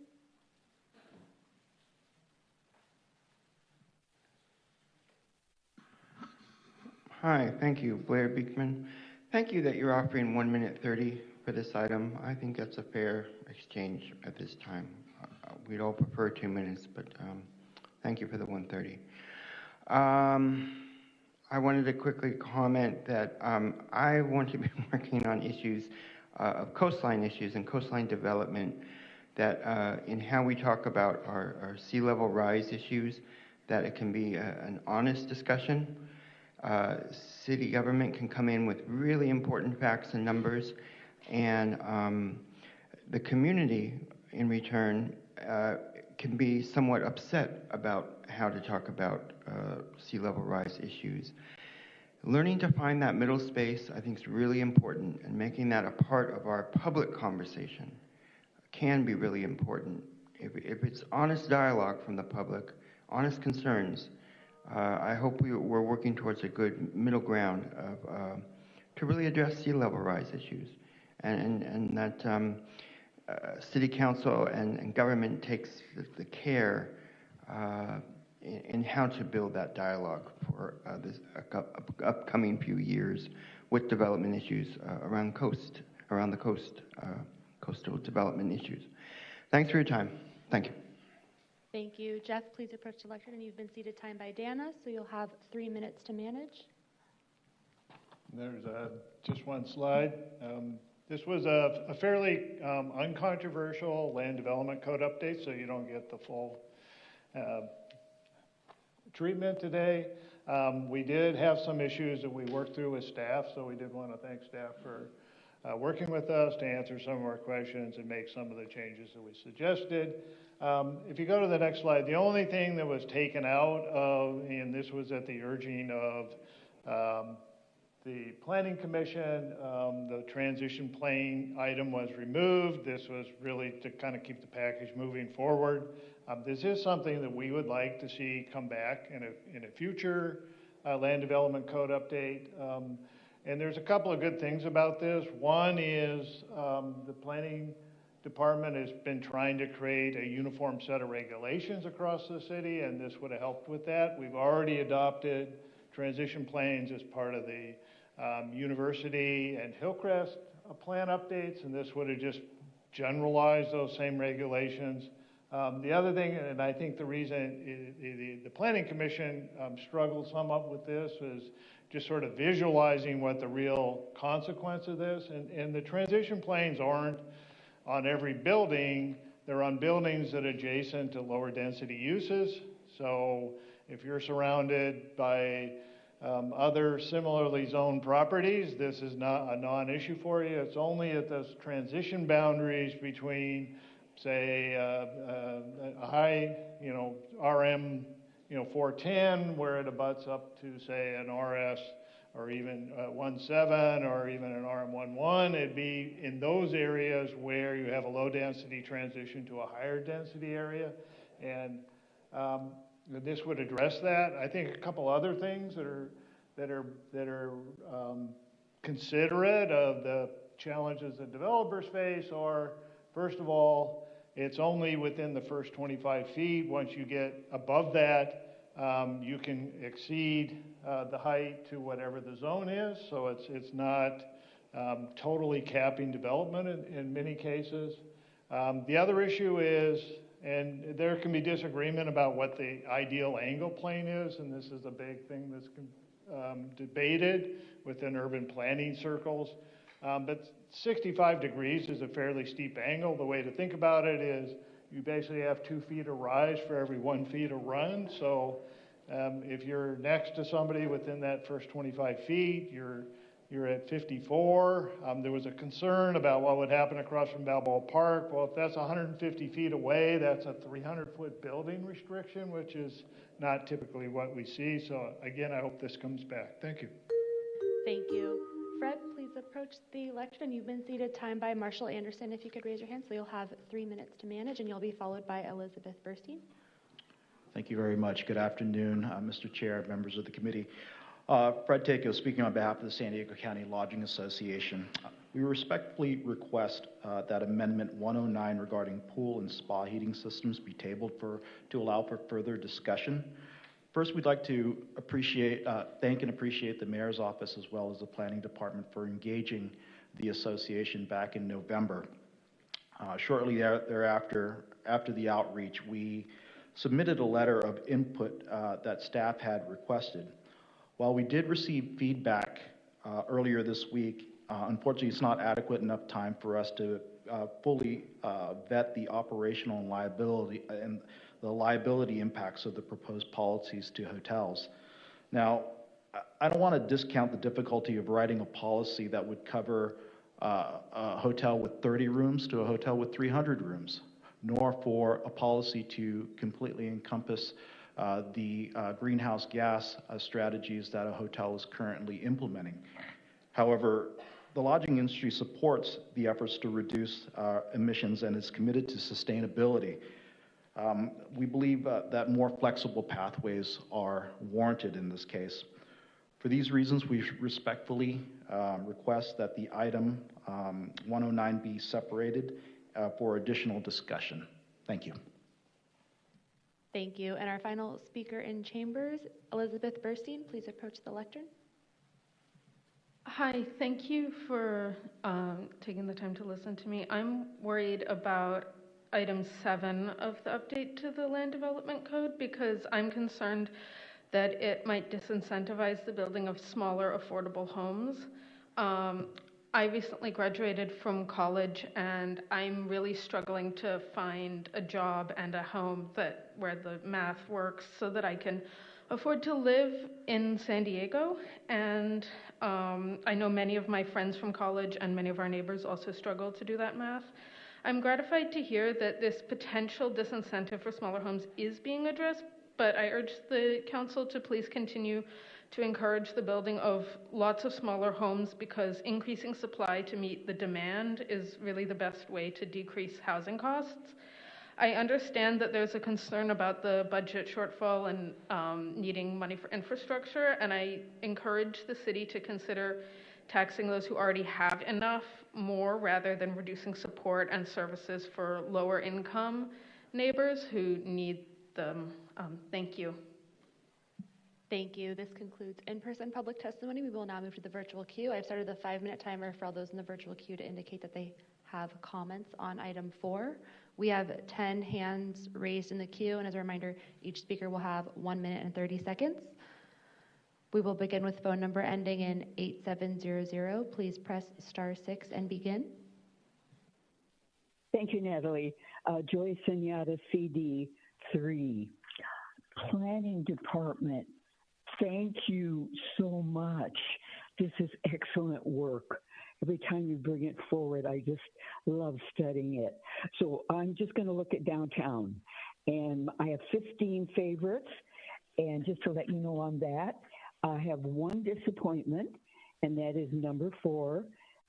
It was deleted. It's child care facilities. So we got to take that under our umbrella and do what we can to make that happen the best we can. Thank you, thank you.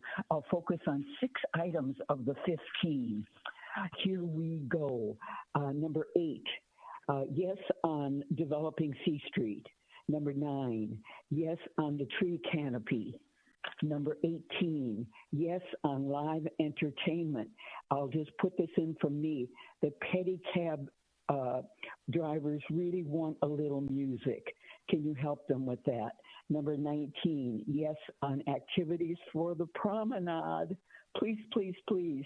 Number 20, yes on the Gaslamp District regulations. Number 21, yes on sidewalk cafes. I think that is my 6 favorites. Yes, a lot of them were on the Gaslamp District. I loved every single one of them on the Gaslamp District. And Thank you. This does conclude your time.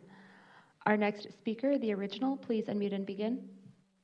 Yeah, it's interesting how people want to rob Peter to pay Paul, but you guys put all these items together as if like this is something you should be, potentially separating them between the, municipal codes, plans, and programs so that people could actually digest and be able to talk about all of the things. But I mean, you guys do your things the way you do them on purpose, so that is very obvious, and people should just really pay attention to the things that you guys are bringing in and how many regulations you guys have to tap into everything that we're doing. And you can do this, but you can't do that. And at one point you could do something and then all of a sudden you couldn't. for a specific reason that would be to, protect people's public health and safety, and then you go back on it, and because you claim that you're trying to, implement something more like housing or whatever, but like putting anything near the airport when or where there are planes flying, it's like that there are toxic chemicals that are being, falling down on the people where they're at, different things like that. But because you guys fail at doing other things, you try and push in onto what everybody else is doing and bring in fees and different things so that they can fix the problems that you don't, like the streets. If somebody doesn't fix the street like they're supposed to, you give them a fee. Well, what happens when you don't? Nothing. You just come back to the people for more money, and you never give the people enough time to talk. Thank you. This does conclude your time. Our next speaker, Luisana Gonzalez, please unmute and begin. Good afternoon, Chair Lee and council members. My name is Luisana Gonzalez, and I'm speaking on behalf of the San Diego Regional Chamber of Commerce. I want to start by thanking city staff for their hard work on this update. We submitted a coalition letter with other business organizations with our full comments and recommendations on the 2026 LDC.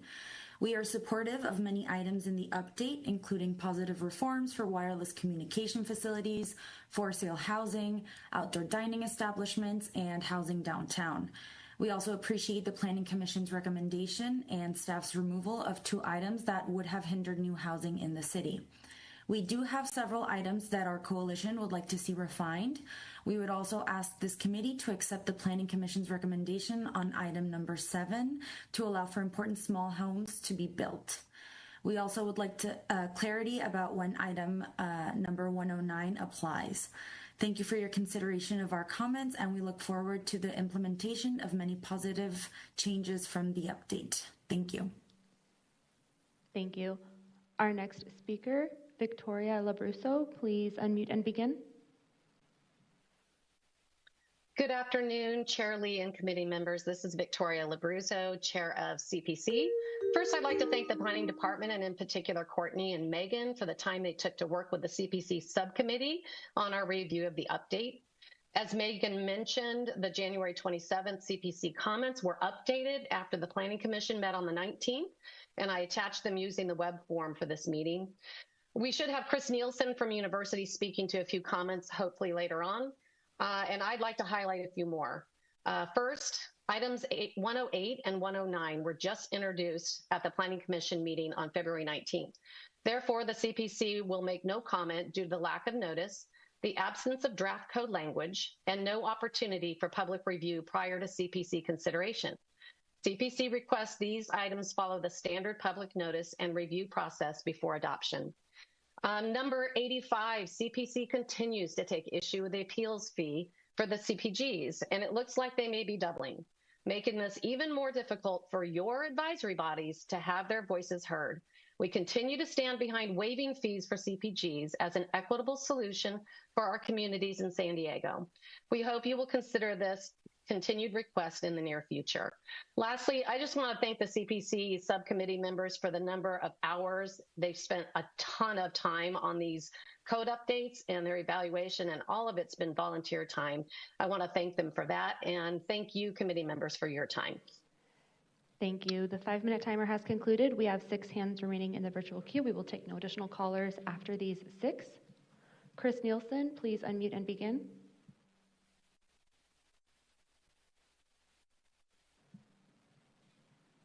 Chris, I've asked you to unmute. Okay. Good afternoon. My name is Chris Nielsen. I'm the chair of the 2026 LDC Update Subcommittee for CPC, and we have uploaded our revised comments post-Planning Commission. I'll comment on a few items in this update. Number 54, Affordable Bonus and Incentives Report. CPC continues to recommend that the form proposed to report bonus incentives be made electronically searchable to assist both city staff and members of the public in determining which incentive bonuses are used for a particular development project. On wireless, for number 89, wireless control facilities, cabinets in the public right-of-way, the 2026 LDC update recommends approval with a ministerial decision. CPC recommends a process 2 to permit public comment, but would not increase the workload of the Planning Commission. Finally, on numbers 92 and 93, housing and childcare in the Miramar Transition Zone. Current code provides up to 60 DU an acre in the transition zone with a site development permit and does not permit childcare as a use. Due to higher accident potential in transition zone, CPC recommends a site development permit still be required, and that an SDP similarly be required for childcare. Thank you very much. Thank you. Our next speaker, Peggy Walker, please unmute and begin. Thank you. I strongly support on item 20, clarifying that cannabis outlets are not permitted to use cannabis leaf symbols on any signage. This is important because the marijuana leaf often carries misunderstood or falsely conveyed symbolism. Some consumers, for example, wrongly perceive the marijuana leaf as a pharmaceutical or medical symbol, which is irrefutably false. Marijuana signage shouldn't convey the idea of endorsed medical or safe use. So let's be clear, science-based evidence shows no proven medical benefits to smoked or ingested weed. Data show products sold by retailers are nothing more than a vehicle for getting high. The cannabis sleeve shouldn't be normalized as representing anything otherwise. Thank you. Thank you. Kathleen Lippett, please unmute and begin.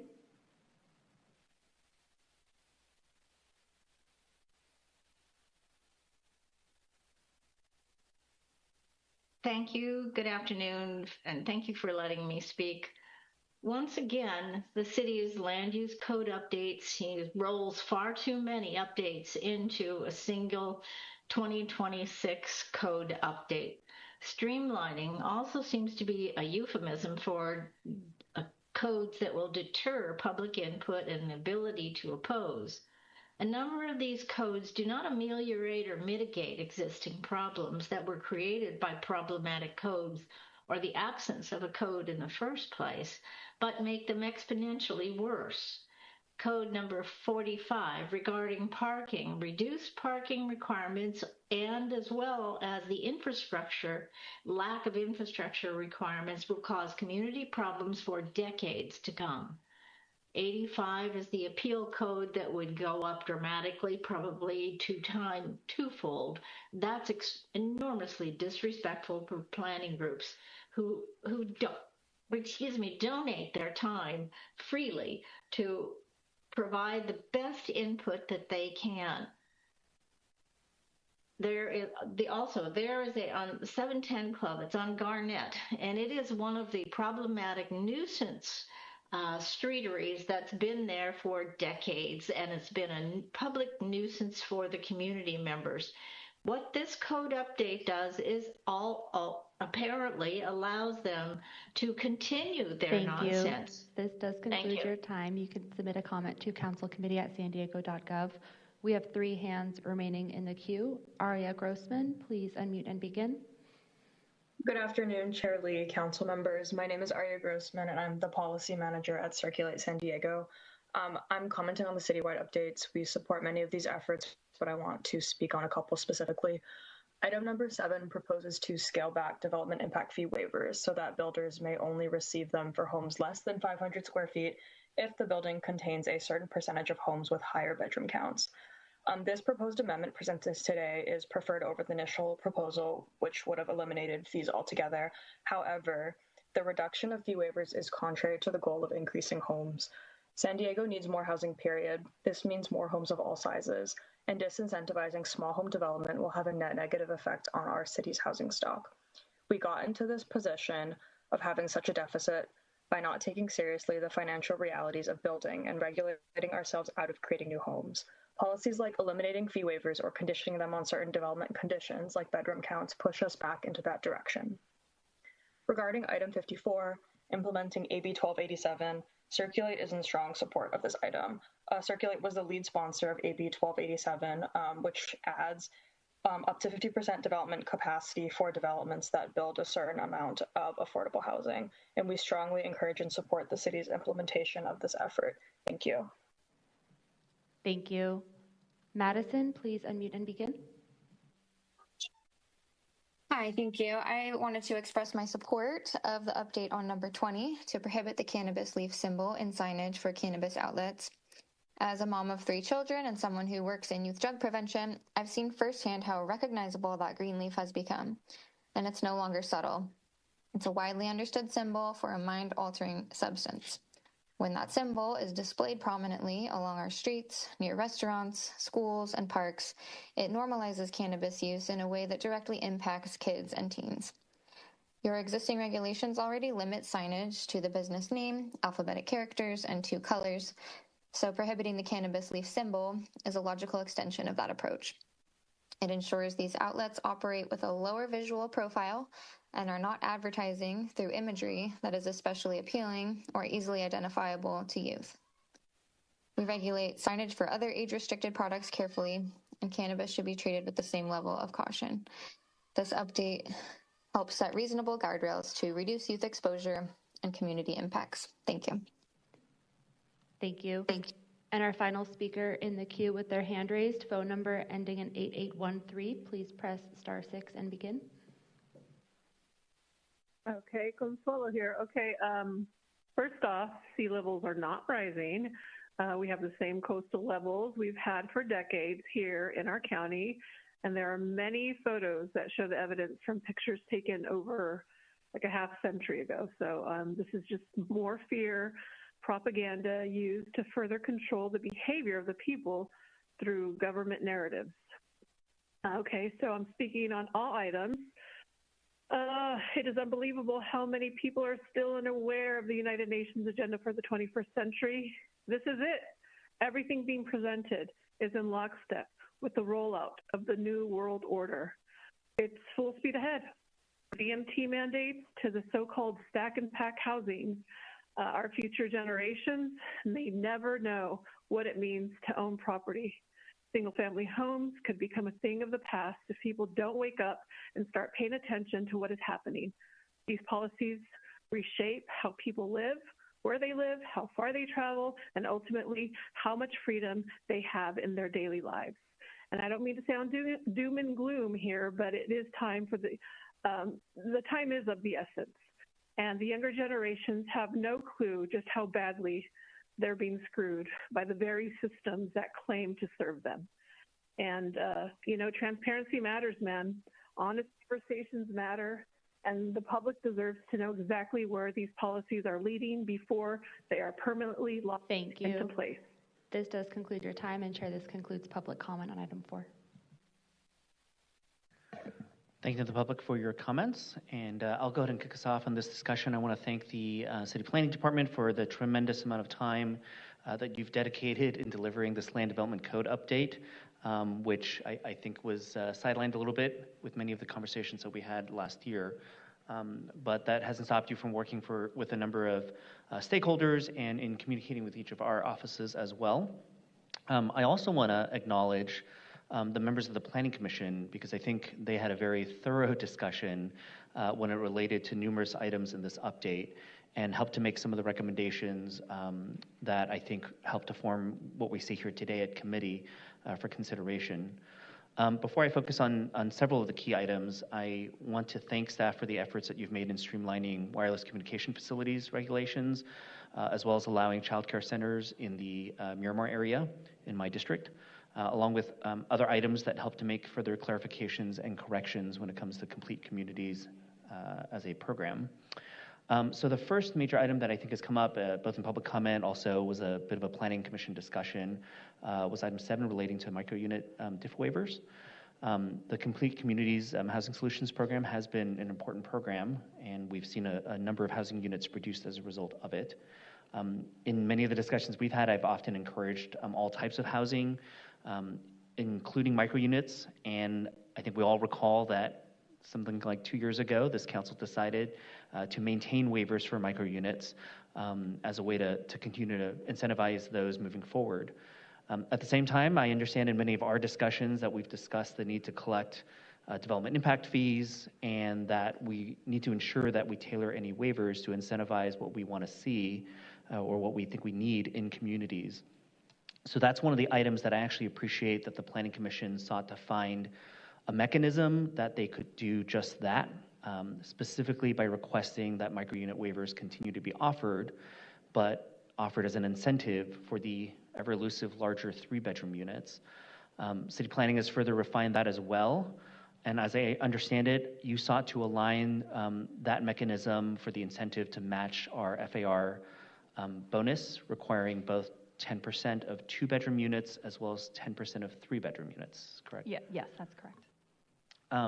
I think the one concern I would share is whether that bonus, just even as it currently exists, is being used already, and at a level whether that would actually be met so that microunit waivers would still even be considered, and whether that would still be the incentive that I think is intended. And so I think we'll share all of our amendments at the tail end, but with that in mind, I will just note for my colleagues that I would like to amend what is proposed for microunit diff waivers to only keep the 10% of 3-bedroom units, since that is the target, I think that has been expressed, especially by the Planning Commission, to incentivize, with up to the 30% of waivers that are provided for microunits.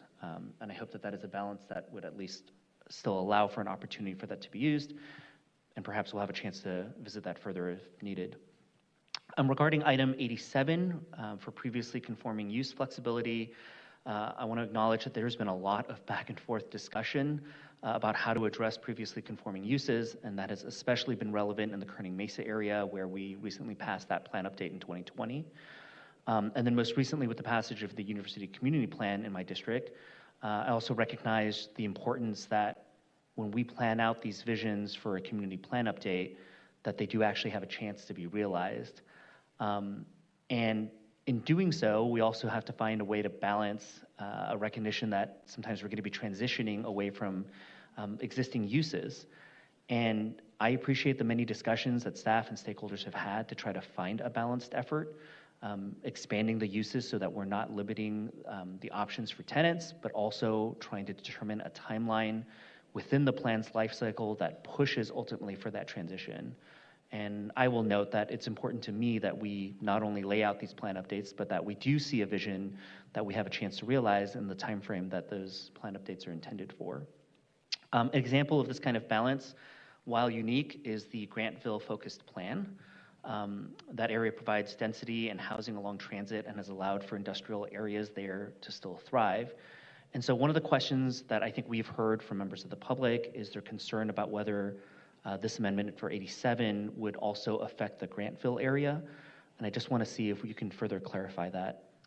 Yes, so there are special exemptions that are set forth in the Grantville Focus Plan Amendment area that are not intended to be affected by the regulations before you, and we're happy to make additional clarifications as we bring the item to council. Yeah, my request would just be for your commitment to update the language to clarify that language for that Grantville is still Grantville in terms of how. Yes, happy to. Thank you. The other area I think we've identified in this item is the requirement for frontage improvements. And I think for me, I think trying to think through what the potential impacts are, one of the main challenges that I question whether we're addressing is the difference between what are smaller tenant improvement projects versus something that is much larger. Ultimately recognizing that requiring a significant number of frontage improvements for what might be a small tenant improvement project, even if it's changing uses, might be a pretty large obstacle to retenant. And so to that end, I would note that I believe we should consider an exemption when it comes to smaller tenant improvement projects. And then I know there's been additional discussion about ultimately how we determine the fee for tenant improvements. I hear the discussions coming from the public about the long-term objective is that with redevelopment, we would see these frontage improvements.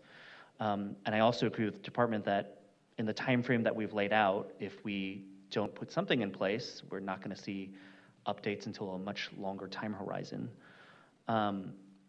So with that, I think we need some additional discussion when it comes to fees and how they're going to be structured for these frontage improvements. And so I'm going to, again, add an amendment that asks that as we move this forward to council, that we engage in further discussion to refine that component, to try to see if we can come up with something that I think addresses the smaller TIs while also ensuring that we see the opportunity for frontage improvements to be completed.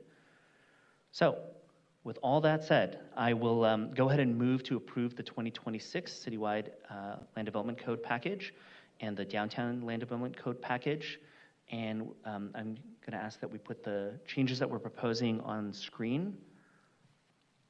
And the two here would be to amend item 7, specifically to strike the language requiring 10% 2 or more bedroom homes as a part of those DIF waivers.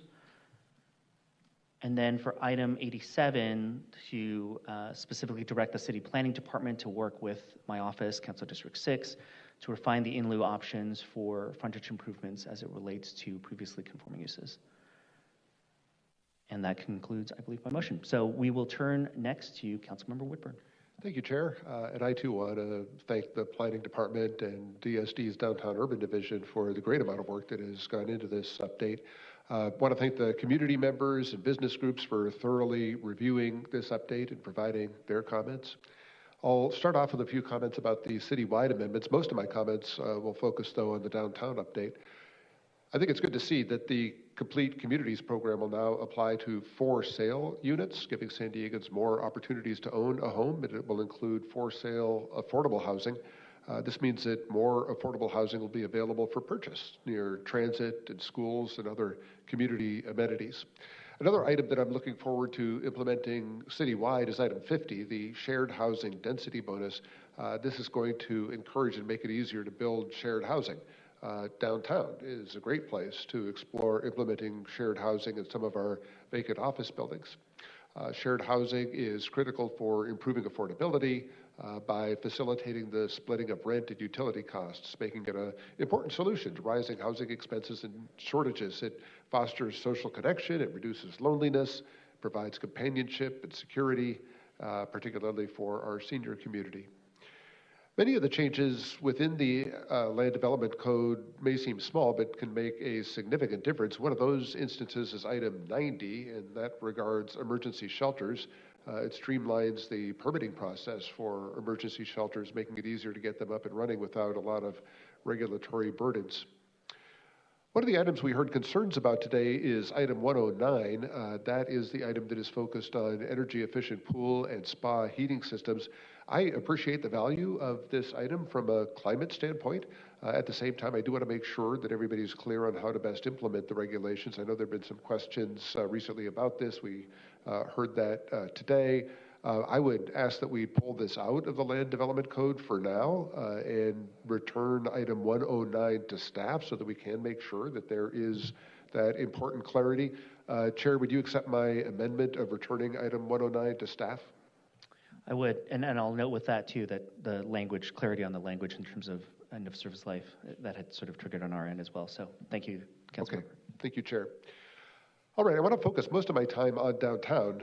Every great city has a great downtown, and we've seen a record number of people moving downtown. We've seen an abundance of green space and growth in our cultural resources, a renewed commitment to making our streets safe and vibrant and welcoming for everybody. And this did not happen by accident. This has happened in part because of the thoughtful planning by DSD's Urban Division. Downtown is evolving into a place that feels greener, that feels more connected, more reflective of the people that work and live and spend time here. Each of these updates moves us toward a downtown that is easier to live in, easier to invest in, and easier for everybody to enjoy. With the code updates in front of us today, we're opening the door to more rooftop gardens and preserving mature trees that give our neighborhoods shade and character and comfort. These changes help to cool our streets, improve our air quality, and bring nature into the heart of the city. A greener downtown is a healthier downtown, and these updates make that possible on rooftops and sidewalks and on every block in between. By encouraging more for sale condos, we're creating ownership opportunities for people who want to make downtown their long-term home. Additional opportunities for people to live downtown strengthens our neighborhoods, supports local businesses, and builds a sense of stability and pride. These tools help to ensure that downtown isn't just a place to visit, it is a place to belong. Many small parcels in the urban core have sat underdeveloped or have been parking lots for many years because the rules make it difficult to build on them. The new incentives for small lots that are in this land development update and the revitalization bonus along C Street help to unlock these sites, bring new housing, new activity, and new life to blocks that have been waiting for the next chapter. Clearer rules for programming promenades and simpler pathways for outdoor community uses make it easier to bring people together, whether it's a fitness class or a farmer's market, a cultural event, or a pop-up activation. These changes also help to create the kind of street life that makes downtown feel vibrant and inviting. I do want to address two items that I have heard concerns about in downtown, just ask for a couple of clarifications on these. On item 30, which regards traffic calming at garage entrances, does this traffic calming requirement apply to all garages or only to new projects? Thank you for your question, Councilmember. This item 30, would only apply to new projects. And I would also like to take this opportunity, if I may, to address some confusion that was raised during the Planning Commission process related to the new proposed standard. The item originally only included the technical traffic engineering language for what would need to be installed on these driveways. And we have since added language that clarifies that the standard may be met with simple, inexpensive devices such as speed bumps. Thank you, that's helpful. All right. And then my second one was on item 31, which limits reductions in the sidewalk area for vehicle loading. Some have assumed that curb line movements, moving the curb inward, prevents traffic from blocking roads and leads to less backup. Is that actually true? Thank you for that question. So the short answer is no. Analysis of curb utilization typically shows that it causes more of a backup as vehicles pull in and out of these areas. And I also have additional clarification on this one, if I may. In addition to easing traffic and improving pedestrian flow on sidewalks, maintaining the curb line for these passenger loading areas also accommodates more total vehicles to use those spaces. And it would also, this proposed amendment in no way limits loading in valet zones downtown. It only limits the movement of the curb. Okay, thank you. Well, with those clarifications, I think that both of those elements of the code update make sense as well. Together, these updates support a downtown that is greener, more attainable, more dynamic, and more complete. They help us grow in a way that honors our character and supports our residents and strengthens the economic and cultural heart of our city. This is the downtown that we're building, one that feels alive and connected and full of possibility. And with that, I will second Councilmember or Chair Lee's motion, including the amendment to return citywide item 109 to staff. Thank you. Thank you, Councilmember Woodburn. We do have a first and a second. Before we move to the next speaker, I'm going to turn to the City Attorney's Office for a note. Thank you. Our office is continuing to work on completing our legal review on this matter. Therefore, the proposed language may change between committee and council. We will notify staff and council of any legal concerns as soon as possible. Thank you. With that, let's turn next to Councilmember Ela Rivera. Thank you, Chair. So real quick follow-up question. When we say language would change, language that wouldn't affect substance, I would assume. Not without us telling you about that. Well, I appreciate that. And just wanting to understand procedurally, because in the past, it's one thing to make amendments where we've deleted a item from the Land Development Code update or made slight modifications as Chair Lee did. But we've also found at times, somewhat difficult actually for the council to make modifications without kind of resetting the entire process for that item. So I'm just wanting to kind of make sure that there's consistency between what the council is able to do in our legislative role and what the city attorney is able to do in what I'm hearing is a cleanup role. Whatever we would be doing would be hopefully clarifying, avoiding any legal issues, but also within the confines of whatever the noticing provisions are under not only our code, the government code, and the Brown Act. Okay, thank you. Appreciate that clarification. Thank you, Heidi, for you and your team's work on this. It's obviously a huge, huge undertaking, and I appreciate all the effort that goes into it. A lot in here that I'm supportive of and appreciative of. Appreciate Councilmember Whitburn calling attention to some of the language in here around shared housing. Shortly after the shared housing item 52 on senior housing density bonuses. Obviously, some of this is to implement state law, but that doesn't mean that it's not good and it won't have a positive impact. I also want to say thank you for your inclusion of item 9 on the moving and storage facilities. The area that's impacted here is in my district. This is an area that is where housing is being built, where the community wants housing to be built, and the community does not want to be a place where other parts of the city store their belongings rather than allow folks an opportunity to live. So I definitely appreciate this. I know we've been having conversations about this for a while. I actually would like to see a similar approach to a broader part of our district as the community plan update moves forward, and I know we've discussed that. It's just not a good use of space in this part of the city. And I'm going to be frank, I'm super disappointed that industry made a point to lobby against this. If any of you who lobbied against this action want storage facilities in your neighborhood, please let us know where those are, because we, by all means, we can put those there. But I have a community that wants housing for them and their neighbors and their families, and we've seen multiple lots purchased and turned into storage facilities instead of housing, and that's not a good use of space. It doesn't help with affordability, and it is a classic example of NIMBYism, quite frankly, because I know you don't want these facilities in your neighborhood, but you have no problem putting them in City Heights. So I'm glad that we're taking this action. I think it's important, and I am very much looking forward to what will be built instead of warehouses for other people's belongings in the mid-city area. I also want to say thank you for some of the updates that came via the Housing Commission, because it is important to ensure that builders aren't taking advantage of regulations and not providing the high quality equivalent affordable housing units that they're supposed to be required to build. So again, lots of good stuff in here that I very much appreciate, and I'm happy to support the motion in front of us. Thank you, Chair. Thank you, Councilmember. And we'll turn next to Councilmember Moreno.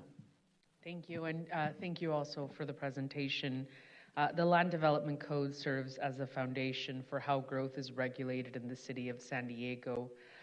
Annual updates are essential to ensure that the city complies with state housing mandates, removes unnecessary permitting barriers, aligns with adopted community plans, and advances climate and equity goals. The 2026 update, as was mentioned, includes 136 proposed amendments. I think it's 135 as the motion stands, and their intention is to simplify regulation and improve implementation. Failure to adopt these updates would place the city out of compliance with state law. So after reviewing this update, which was very arduous, right? There's a lot of good changes. I believe it does strengthen our housing tools by increasing supply, protecting existing units, and ensuring affordability incentive results that would result in real housing. I'm going to move into the administrative fees. It's my understanding that they haven't been updated in 20 years. Fee structures that are not aligned with actual costs undermine compliance, in my opinion, and staff indicated that the city's losing more than $11 million annually. And I would like to know for the record how much additional revenue is projected to be generated through the proposed fee updates. So in reference, I think the $11 million that you referenced was with respect to the development impact fee waivers under complete communities. But then you also referenced the appeal fees and certain administrative penalties and fines. Those have not been updated in a very long time. They have not kept pace with the costs of inflation. And so we think it's very important to increase those, not necessarily for the sake of increasing revenue to the city, but to incentivize or deter non-compliance. Got you. Can you repeat that? You said the 11 million that I referenced was to complete communities, and the additional revenue will be to the outdated 20-year outdated fees? No, the $11 million is unrelated to the outdated administrative penalties and fines. That $11 million was only related to a snapshot in time of 1 year of amount of DIF waivers granted under complete communities. I got you. Okay, thank you for that clarification. Overall, the 2026 Land Development Code update demonstrates that the city is responding to state mandates, addressing climate realities, strengthening housing production, and improving public safety. We didn't do one last year, right? A Land Development Code update. We did not have one in 2025. This originally started in 2025, but due to workload constraints, we have not been able to get it to hearings until the beginning of this year. Got you. Because if my memory serves me, we used to have 2 updates per year. Is that moving forward? Are we planning to do these updates every year or every 2 years? We typically have not done twice a year. In my recollection, there was 1 year where they were divided into 2 separate updates due to the volume and to manage the staffing workload. It does largely depend on our capacity with our staffing and resources and what we can bring forward. In addition to the comprehensive Land Development Code updates, we did have many other updates that came to the council last year, as well as many community plans that were adopted. And so that is why 2025 was a missed year. But we do our best with the resources that we have available to bring all of the items forward as quickly as we can. Wonderful. Are we planning to do an update next year? Or what is the plan for this year? Because we do have a few community we will not have another update in this calendar year, 2026, and then we'll evaluate later with the next fiscal year what we may bring forward. Okay, wonderful. I only care up until December, so no, I'm kidding. With that, I support moving this motion forward, and just thank you for all the briefings and all the questions that I know me and my staff had. So we appreciate it. Thank you. Thank you. With that, we do have a motion by myself, a second by Councilmember Whitburn, and I think we have a slide up with all of the amendments as part of that. And seeing no other speakers, we'll go ahead and call the roll.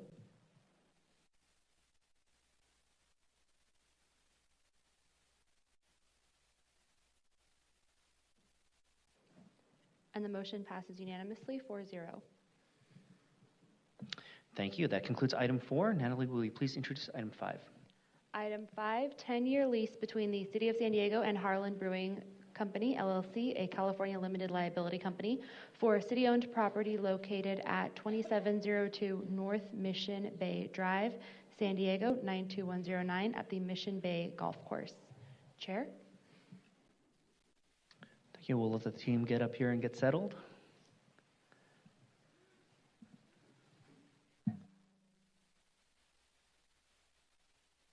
If you can please introduce yourselves for the record and let us know how much time you'll be needing.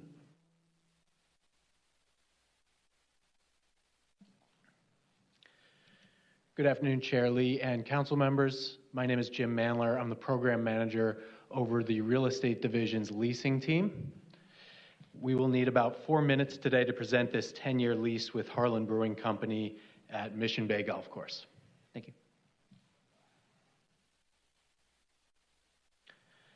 Mission Bay Golf Course is one of 3 courses, along with Balboa and Torrey Pines, operated by Parks and Recreation's Golf Division. For your consideration is a lease signed by Harlan Brewing Company to provide food and beverage operations for the benefit of the city's golf patrons and for families and members of the non-golfing public who are equally welcome to come enjoy quality food, drink, and a vibrant atmosphere. Mission Bay Golf Course is located at 2702 North Mission Bay Drive in Council District 1. It is an 18-hole par 58 course that serves golfers of all ability levels, contains a popular driving range that is open until 9:30 p.m. The Golf Division has completed a capital improvements project that delivered a new clubhouse and pro shop, along with this turnkey restaurant facility about which we're speaking today. The interior space of the restaurant is approximately 2,000 square feet. Designed and built by an ECP-led project team, the building features operable glass doors that you see in this photo, which open to create an exciting indoor-outdoor dining experience. The adjacent hardscaped and landscaped areas, also part of the project, serve as the front door to the property, and the goal is to activate as a community, family-friendly destination. The Golf Division engaged EDD's real estate leasing team to market the opportunity and find a first-class operator to provide breakfast, lunch, dinner, and cart service while turning the vision of a vibrant community gathering space into reality. Through a competitive process with several very strong candidates, Harland stood out as the best overall fit. Harland has a deep operating experience and a strong regional brand with full-service dining locations, counter-service locations, and a brand new full-service location for S Ranch. Rooted in the spirit of hospitality, Harland's concept and values align very well with the city's popular public golf course at Mission Bay. The 10-year lease is structured with a starting annual base rent of $102,000, 3.5% annual escalations, and a percentage rent at 7% of gross revenue over a threshold of approximately $1.4 million. Maintenance and repairs of the building are the responsibility of the tenant. The lease will commence upon the city's signature, and we are targeting occupancy by Harland in April. In the spirit of partnership, the city and Harland will meet quarterly each year, if not more frequently, to review operating performance and objectives. The proposed actions are: 1, to authorize the city's execution of this lease with Harland; 2, authorize the CFO to deposit the rental revenue from the lease into the Golf Enterprise Fund; and 3, to declare that this is CEQA exempt under Section 15301 for existing facilities. Thank you for your time. We welcome your questions and comments. Thank you. We'll turn to any public comment. Thank you, Chair. The public comment period for item 5 is open, and we have received one speaker slip in chambers. Blair Beekman, please approach the lectern. You'll have 1 minute, 30 seconds to speak to item 5. Hi, Blair Beekman. I've noticed you guys have been having more golf issues here in the public meeting process. I don't know if it was auditing that I first heard this public golf issues at. Thank you for the mention that there are 3 public golf courses run by the Parks Department here in San Diego. I think that was the same, it is the same in San Jose. It's about the same number. You know, I grew up in San Jose, you know, working within city government practices there with tech accountability stuff. And a few years ago, golf was a really important issue there. They were at kind of a in-between period, kind of where you guys seem to be at right now. Really refer to them in how to address golf issues. I think they could be a really important source for yourselves. The main reason why I'm here today for this item is to question a 10-year contract. I've been seeing these really large numbers of years for your contracts recently. In a sense, it does something kind of nice and decent and helpful, safe, but in other ways, is it a bit unrealistic to offer these large numbers of years for these contracts? And I thought I'd just bring that out of the public process at this time. Good luck. Thank you. Thank you. This concludes in-person public testimony. We will now move to the virtual queue, and I've started the 5-minute timer. There are 2 hands raised in the virtual queue. Andrea Ebbing, please unmute and begin. Hi, this is Andrea Ebbing. Blair Beekman took the words right out of my mouth. The unrealistic part of it is, it doesn't, I don't know, 10 years does seem like a kind of a long lease. And it also, I grew up on the Pembroke Country Club on the 9th hole. So, I understand the importance of golf courses and what it does to the community and all that. And I appreciate that we have so much focus on golf, but it is a really narrow, it's a narrow audience. And obviously they need food and beverage, and that makes sense. I just think we're leaving so much money on the table for not addressing leases that can drive revenue in a much broader scale, like the Starlight Amphitheater, things like that. There's so many entertainment opportunities and so many other really great things that our city could invest in or offer leases for. That's really it. Thank you so much. Thank you. Our next speaker is the original. Please unmute and begin. Let's question everything. So it's interesting. It's like, who is this benefiting really? I mean, when you guys are kind of going, we had a few others. Who are the others that you were looking at? And it's interesting to see like a brewery serving breakfast. Okay. But as long as you guys get the people drunk, they won't even pay attention to what's going on around the world around, right? Then you guys can give them like a ticket if they drink and drive. How cool is that? And you guys can bring in revenue since the police are underfunded, right? Because they, you guys got rid of them like you did. But the people will always make up for those things. But it's just, you got to question everything. Like 10 years, a lot can happen in 10 years. I mean, shoot. Look what's happening with COVID and where it's leading us. And we're going into the, 2030 era of all of these implementations that are coming in. That's a 10-year time span. It's interesting. So, but yeah, I just question, we should always question the things that you guys do. And you should always be willing to, provide more information. It's when, that information gets stopped, like Stephen Whitburn, trying to not explain that, illegals were being, harbored over at, Central Elementary School when I was asking about it. It's like, why not just be upfront with information so that people can be like, yeah, you're totally transparent. It's when you don't want to be, and which you guys most of the time pretty much never are. You virtue signal as though you pretend to. But that's where you should actually see more curve. Thank you. And Chair, this concludes public comment on item 5. Thank you. We'll turn now to committee members for any comments, questions, and take a motion. We'll start with Councilmember Elo Rivera. All right. Thank you, Chair Lee. Thank you for the work on this. Obviously, it's important to make sure we're getting fair market value for the cities, for any lease that the city enters into.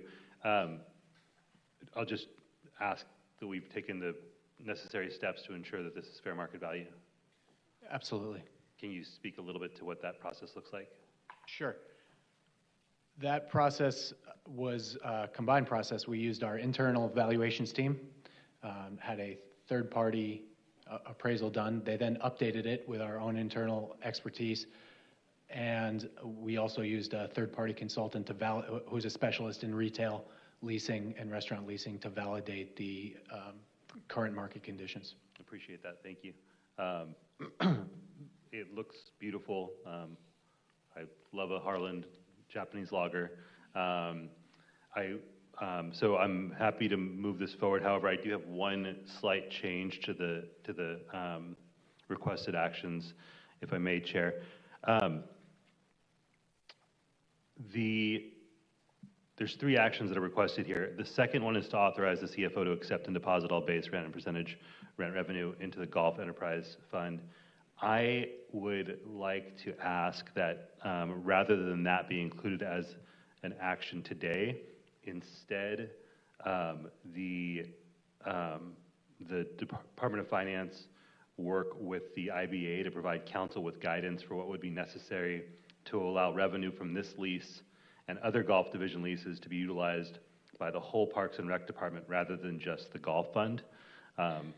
My understanding is that the golf fund was established to protect the general fund from expenses related to golf, which is smart and important thing to do. At the same time, we have a budget situation right now where we're going to have some extremely difficult conversations about limiting hours or potentially even closing rec centers limiting access to parks.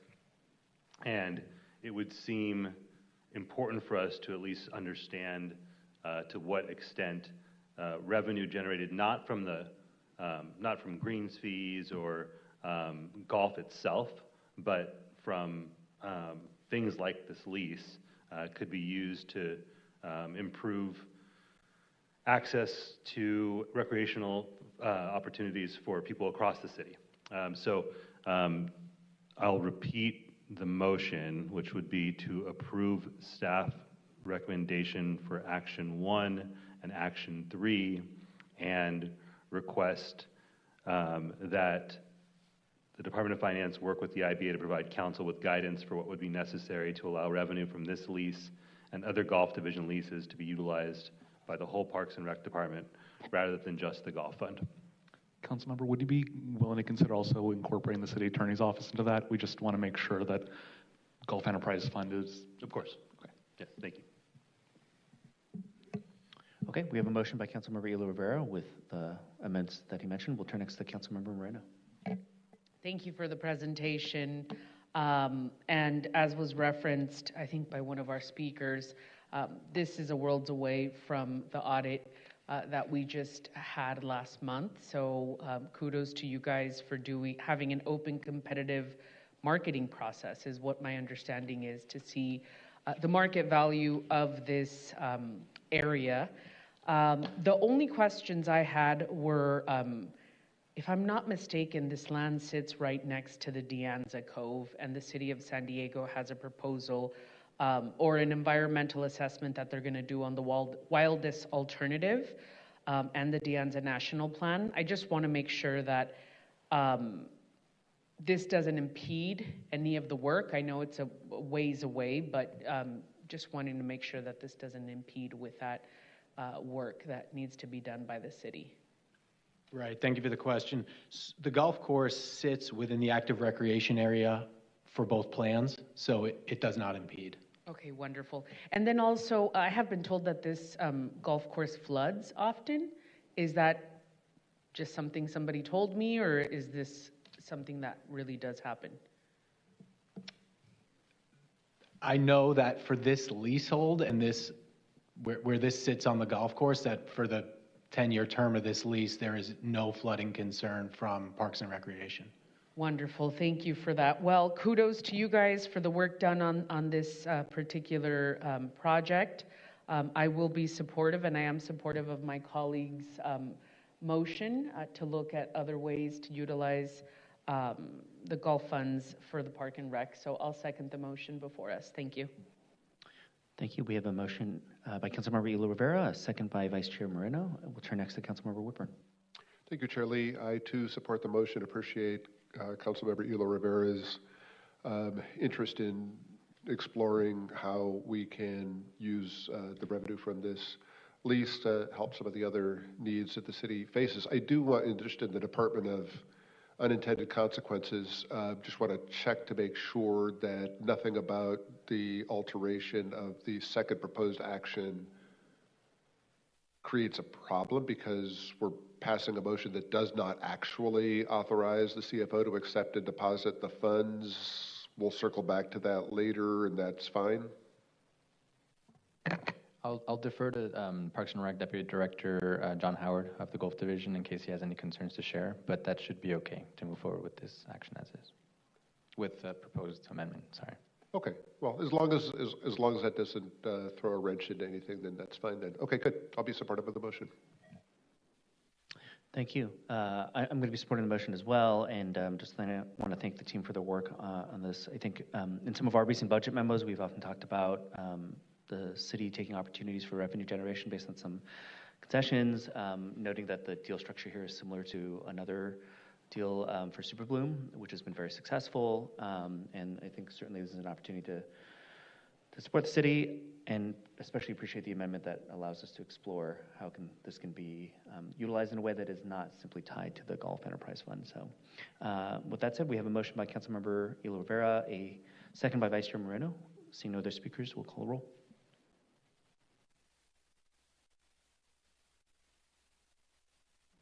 And that motion passes unanimously 4-0.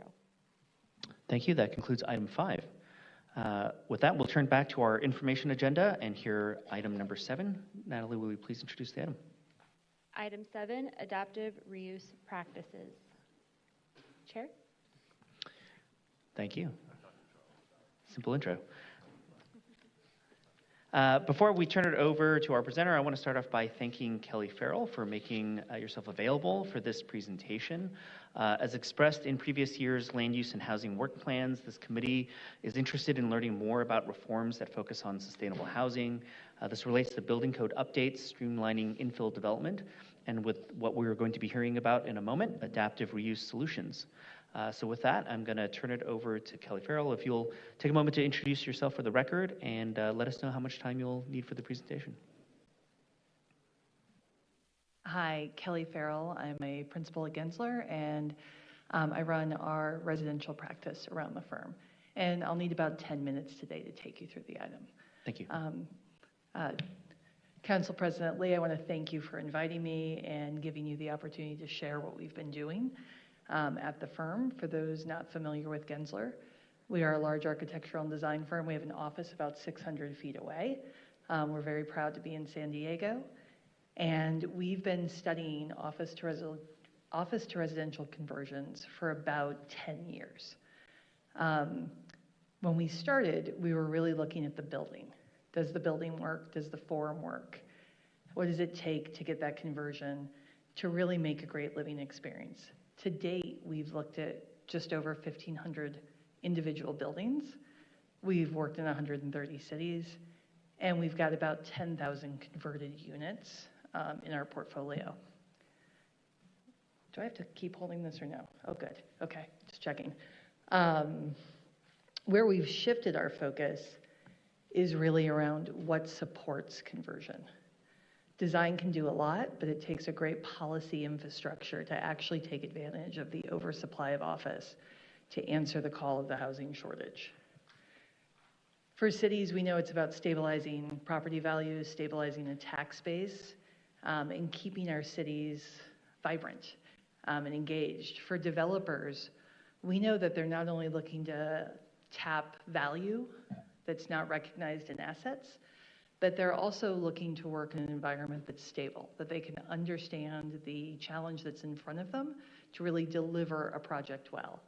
And for communities, we know it's about having neighborhoods that hum, that are busy, that have great foot traffic and footfall. So we often tell people design can make it desirable, but policy makes it feasible. So I have 3 case studies I'm going to share with you today, and they all look at kind of 4 main categories: zoning, permitting, incentives, and codes. We're probably going to focus most on the incentives and code side of the equation. When we talk about zoning, and I understand you all have this as well, it's really about flexible mixed-use zoning, so that buildings that convert don't have to go through an initial entitlement process, but they can be converted by right. Permitting. Office to residential conversions represent an opportunity to introduce fresh housing stock between 12 and 18 months, which is a phenomenal time frame. If we were to do ground-up construction, you're looking at 24 to 30 months. So there's speed to it. And communities that have fast-tracked processes set up have an advantage because our developers are already paying taxes on that building. They're already paying the mortgage on that building, and it's not producing rent during this process. So being able to speed the front end really matters. We'll look at a few different incentive models. And this one shouldn't go without saying. I know most people's building departments are focused on it, but really these buildings are aged. Most of the buildings we're converting are 80s, 90s, early 2000s stock. And that means that we've gone through multiple code cycles. So having a building department that can be agile and clear about the requirements that take place for a conversion. So on the cost side, we talk a lot about structural modifications, MEP upgrades, fire life safety. And on the value side, what are the tax incentives and credits? What can we do to help with speed to market? And how do we take advantage of those locations? So the three cities I'm going to share with you is the work we've done with Calgary, the work we're doing in New York, and a really interesting case study in Baton Rouge. Before the pandemic, Calgary was struggling with office vacancy. They had office vacancies well above 50% in most of their central business district. They were trying to figure out how to convert them into something, and then the pandemic hit and they went from bad to worse. We were really happy to get engaged with them to do some initial analysis, and the chart you're seeing is about 20 to 30 buildings that we analyzed, all kind of prototypes of time, if you will, a 1970s building, 1980s buildings. And we found quickly that just under 80% of them were viable conversion candidates. They could produce great housing. And that represented about 10.5 million square feet in their central business district. Calgary created a program. It's a very interesting program. They went out to the development community and they said, apply to be part of the program if you convert an office building to residential or to a secondary education use. We will give you $75 a square foot, up to $15 million to convert the building. And that will be payable upon your certificate of occupancy. They had an application program. That program opened, I want to say in 2022, might be end of 22, but I believe it's 22. Their application queue filled. Their first projects came through. They so far have 2.6 million square feet of vacant office that's been converted into about 2,700 residential homes. They had to pause their program because they had to refill their coffers. And this year they are restarting that program. They have $40 million set aside to bring that forward. We're going to look at New York in a minute, but Calgary is an interesting example of putting the money up front because they're not doing any additional tax abatement. So they're not abating taxes for 20 years. They're saying, hey, $75 a square foot. We'll get the building up and then we'll earn our tax revenues as the building is occupied and as the building continues to have value. New York City, on the other hand, is leading the nation in conversions. As of this morning, they have over 17,500 units under conversion in the city. Our office is very proud to be doing about 8,000 of them. As the city came back, and New York City has a great work balance too, so their offices aren't all vacant. Their ability to convert and take housing was largely drawn through the City of Yes program, also known as 467M. 467M incentivizes the redevelopment of existing office buildings through a few key areas. One, you have to have 6 or more dwelling units. 25% of them have to be rent stabilized. If you have 30 or more units in your building, you're subject to prevailing wage. They have a tiered tax abatement system. So projects that go in before June of this year have a 35-year tax abatement. Projects that go in before June of 2028 have a 30-year tax abatement. Projects that go in before June of 2030 have a 25-year tax abatement. New York has also incentivized certain districts that get higher tax abatements than others. So places where they're struggling with office vacancy, that tax abatement is 90%. Places where they're not struggling with office vacancy, it reduces to 65%. They also allow floor area harvesting. So in the example that I have in front of you, this is our project called Pearl House. For Pearl House, we took the existing office building and we needed to add additional shafts to the building to take all the new MEP and plumbing throughout it's a completely different system. We were able to take that floor area and then reassociate it at the top of the building. Under 467M, developers are also given an opportunity to earn a 20% floor area bump on the underlying zoning. So they can take an existing asset and further densify it. Throughout our work with the city, one of the things we've been impressed with is that their building department has gotten very fluid in issuing directives. The more buildings they're converting, the more they're learning about how to do it better and how to make it more efficient. So we're seeing a lot of continued updates for building code interpretations and building code processes to get permits into hands faster.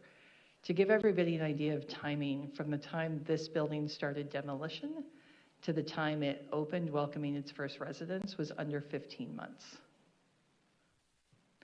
And here you can see the floors that were added, and it's quite a fabulous living environment too. The last example I want to share with you today is all about historic tax credits and how projects can take advantage of local, state, and federal tax credits to be able to move them forward. This building is also unique because it's not a complete conversion, it's a partial conversion. The developers and the owners of the Chase Center came to us and said, we have an idea, we'd like to convert 14 floors of the building. So the rest of the building, by the way, is active.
Stop.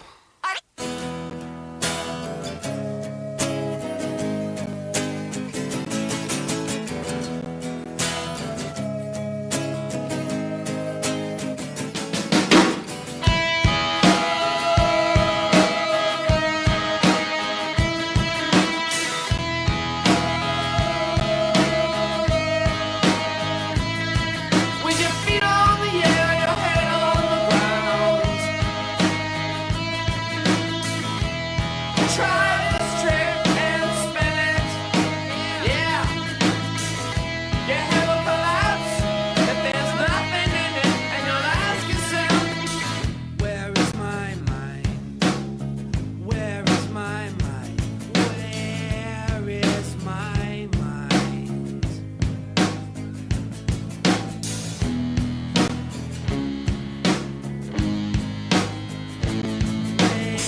Way out in the waters it's swimming.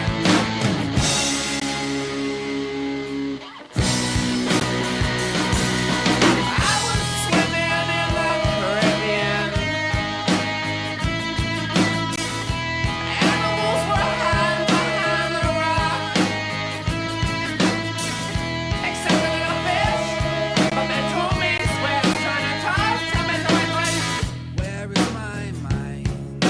Is what Los Angeles is doing. Now, they just rolled out their program to extend what was an historic a conversion program into something that addresses sort of unused office space from 70s and 80s. That just went into effect January of this year. So, but as something that's sort of within our jurisdiction, likely something that's going to be extended by the state legislature at some point, I guess. You know, we should keep an eye on that and use it. A couple of things that I did have a question, and I'm not allowed to ask you questions, but hopefully they'll ask them for you, is when we talk about zoning, you know, we've done things like EMX, RMX zones, and whether that's enough flexibility in zoning or there's other things we need to do. You know, I'd like to get a feedback on that. The other thing is, you know, in Calgary, they had a $71 per square foot incentive to do that. You know, how is that different actually than, you know, waiving a diff fee or something like that mechanically? Maybe it's just a difference in where the money's accounted for, or it's a different process altogether. And then, you know, we're in the middle of the Mid-City Community Plan update, and we've had some nice conversions of buildings within the Mid-City already, but, you know, if you need a testing ground for this, you know, at some scale, and there's particularly where there's the need for flexible zoning, I would recommend that that be a place that we look to take advantage of these kind of things. So again, I think this is a win-win possibility for San Diegans, and look forward to moving this forward as time goes on. Thank you. Thank you. We did receive a speaker slip from Blair Beekman, but I see that he is in the virtual queue, so this will conclude in-person public testimony. We will now move to the virtual queue. I've started the 5-minute timer. We have 3 hands raised in the virtual queue. Each speaker will have 1 minute, 30 seconds. Phone number ending in 8700. Please press *6 and begin. Thank you, Natalie. Joyce Vignata, CD3. I didn't have time to spend, I didn't have much time to spend on this, but Chair Lee, and thank you, Gensler, this is great. But Chair Lee, I just want to compliment you because this is a great item. This makes me feel wonderful. It sort of relates to, what was it, 2-3 years ago when you brought forward an item involving architects, and it just opened up a whole new vista for me to look at land use, land codes, and new ideas for housing in the future and all of that. So this is great, a great agenda item, Chair Lee. Keep that going. Yes, isn't this just, I mean, when I look at all these buildings downtown, and then I hear about the office space that's empty, kind of makes me think of are you the vice chair? Excuse me if I don't get this right, Elo Rivera. But, you know, with your empty house, empty home item, that, you know, we have empty office space. And I'm just excited about this. I know it looks like there's a lot of things to look at, technical stuff, legal stuff, all of that. But let's get it rolling. Let's just take a leap and let's get it going. Thank you. Love to all. Thank you. Our next speaker, the original, please unmute and begin. Yeah, it's interesting how you'll go after, you know, homeowners, but then we can have these vacant buildings sitting there like all the time. And of course, like you'd want to provide housing. You guys do things on a virtuous basis, or that you want to seem virtuous. But then what we do is we see the fruits of your labor, and it's like, I mean, we don't have a lack of housing. That's the problem, is you keep saying that, but it's people can't even afford to pay rent, and we sit here and we try and bring in ADUs that then people can go and buy, and it's like, if they can't afford rent, what makes you think then that they can go then purchase something? So it's like, you know, it looks good when the presentation comes in, and that, like, you know, and if people don't really pay attention to what's going on around us, then they'll think that what you're doing is providing a benefit to them. But like, none of those places are probably going to be affordable to anybody that you're claiming that you're going to help. And so that's the problem, is that, you know, things cost so much, especially because you guys raise everything under the sun just to, you know, get full cost recovery and give people raises and blah, blah, blah. And it's like, when are we going to actually see some, you know, good things going on? it's sad because, this doesn't move the needle forward. It does a lot of busy work and, will bring in revenue for you guys. But I mean, when you've already proven that any kind of money you get from us, it really isn't benefiting the people. And then you just keep asking for more. So it's like, shit. I mean, I don't know. It's just sad. Thank you. Our next speaker is Blair Beekman. Please unmute and begin. Hi, Blair Beekman. I'm going to pass on this item today. Thanks a lot for the meeting today. Good luck on your comments on it. Thank you. Thank you. And Chair, this concludes public comment.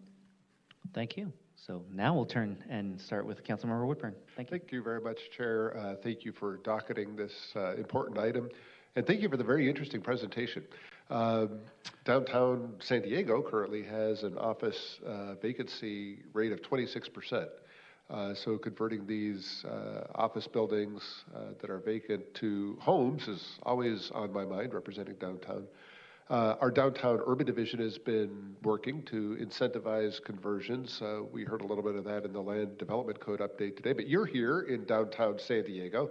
How is the city of San Diego set up for conversions? Is there anything that you think that the city should be focusing on to encourage more conversions to residential? Okay, it's back on. I would say expedited processes would be very, very helpful. The faster we can get through plan check, the more things that we can let happen early, like demo, the faster that those buildings can move forward. So we currently have expedited processes for affordable housing, complete communities, so you would add office to residential conversions to that list? I would. I believe that adding that expedite for conversions actually lets somebody who's converting deliver on the promise they're making for speed. Otherwise, they're spending almost half their build time through a plan check process, and that is, they're maintaining a building that's not producing any revenue at the same time. That's helpful. Thank you. Thank you, Chair. Thank you. We'll turn next to Councilmember Elo Rivera. Thank you, Chair. Thanks for having this this conversation here today, and I appreciate the presentation. I found it really interesting to see how, in a relatively short amount of time, this process seems to be becoming much more efficient. There was this moment during the pandemic where everyone was staring at office buildings and saying, "Why can't we do that?" It was like common sense to laymen, but folks with technical expertise said, "Oh, you don't understand. It's actually much more difficult. It's much more expensive than you realize." And then people started to figure it out. And as it's being figured out, costs seem to be going down, speed seems to be improving, and that's all really good because just like I'm not a fan of homes sitting empty, I'm not a fan of office buildings sitting empty. It's the same idea. It's space that could provide housing opportunity for folks. And there's multiple negative impacts when those vacancies go on and on and on. Just a couple of, one question and then one comment. If there was a single thing that you would kind of encourage the city of San Diego to do to really catalyze adaptive reuse in our city, given everything else that we do around housing, what you know about the market, et cetera, what would that be? I would always advise any city, if you want to really see it happen in numbers, to look at an incentive system. The interesting thing about Calgary's $75 on conversion and a tax abatement over 30 years, they both equal out to about $75 a square foot. And that seems to be very good math for development teams to come in and really accelerate that conversion. Got it. And then my comment is just wanting to make sure that we're being really thoughtful as we're contemplating what we can do here in San Diego to get the ball rolling in a more aggressive way on this, making sure that we're including our partners in the building trades. In the ideal, we would be creating a workforce that has lots of practice with this so that we're able to do it faster and faster and faster. Obviously, the workplace standards and safety standards are all extremely important. And the additional benefit of that is having a localized workforce that knows how to do adaptive reuse work. And it's something that, that we can, again, get better and better at as this issue. I don't think it's going to go away in a year or two, and we certainly need the housing. So I hope if it's the mayor's office or those of us on the council who are working on this, I look forward to seeing how our partners in labor see themselves being part of the equation here so that, again, this work can be done effectively, it can be done well, and with increasing speed and efficiency over the years. Thank you, Chair.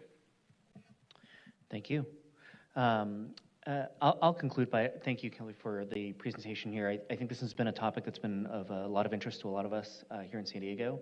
And while we have not been a region that has suffered from some of the same levels of vacancies that we've seen in other major metro areas, it certainly has still been an impact here. And especially in the sluggish economy that we're facing, there's been a desire from a lot of developers, but also even holders of commercial property to explore flexibility, just options. And so when I look at the list that you noted, I think a couple things that really popped out to me is that we are in a place where we already have the mixed use zoning. In fact, that has been something that we've turned to more and more with each of our updates to provide that flexibility. We heard from DSD today, and I think we've got some opportunities to explore additional fast tracking and expedited processing for permitting. The codes are what they are to some degree, so there's always can be some work done on that front. But I think what really stuck out in the presentation is thinking about how other municipalities have thought about how incentives fit into the picture. We have an example, probably the first really big example of an adaptive reuse project currently underway right now. Won't name the building. But I will note that it is unique in the sense that it is a large number of units. It is one that has 100% affordable. It's tied to a PLA. It has many of the incentives that you have mentioned that we've seen as examples elsewhere, including historic tax credits, local, state, federal tax credits, all to try to create a capital stack to make possible. And if that's possible, what tells me is that I think many other opportunities would be possible as well within our region.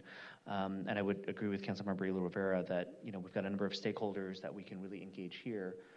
And I can imagine that given some of the examples you've shared, I mean, everyone from preservationists to folks within our labor community would have an interest in seeing how we can ensure that properties that are currently sitting underutilized or not used at all would have an opportunity to convert into a use that we know there's a significant need for here in San Diego. So this is certainly of interest, and it's certainly something that our office would love to explore, how we can advance opportunities on this front right here in San Diego. So seeing no other speakers, this was an informational item, and so no motion is needed, and it concludes item 7. Thank you again for the presentation. Thank you. And for answering our questions. That brings us to the end of today's agenda. So I will now adjourn this meeting of the Land Use and Housing Committee to our next regularly scheduled meeting, which is on Thursday, April 9th, 2026 at 1:00 p.m. We are adjourned.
that I'm losing my best friend.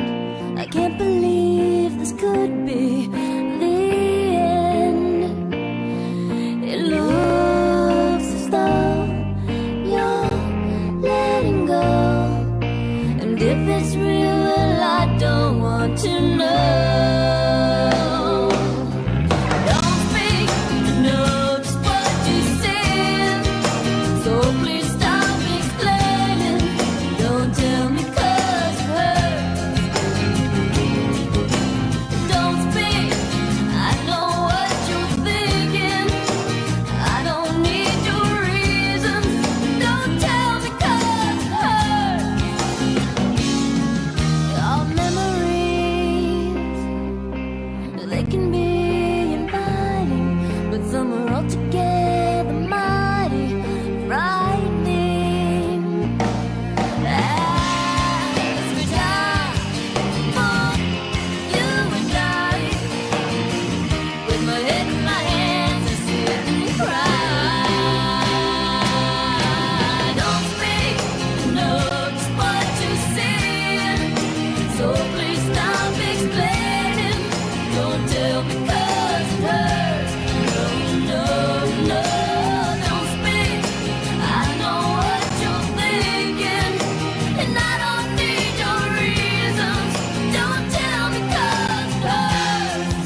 Frank, we had known each other, but I met David Clements and Seth Keschels and just all those guys that were part of Joe Oltmans, any of the national voices that you see.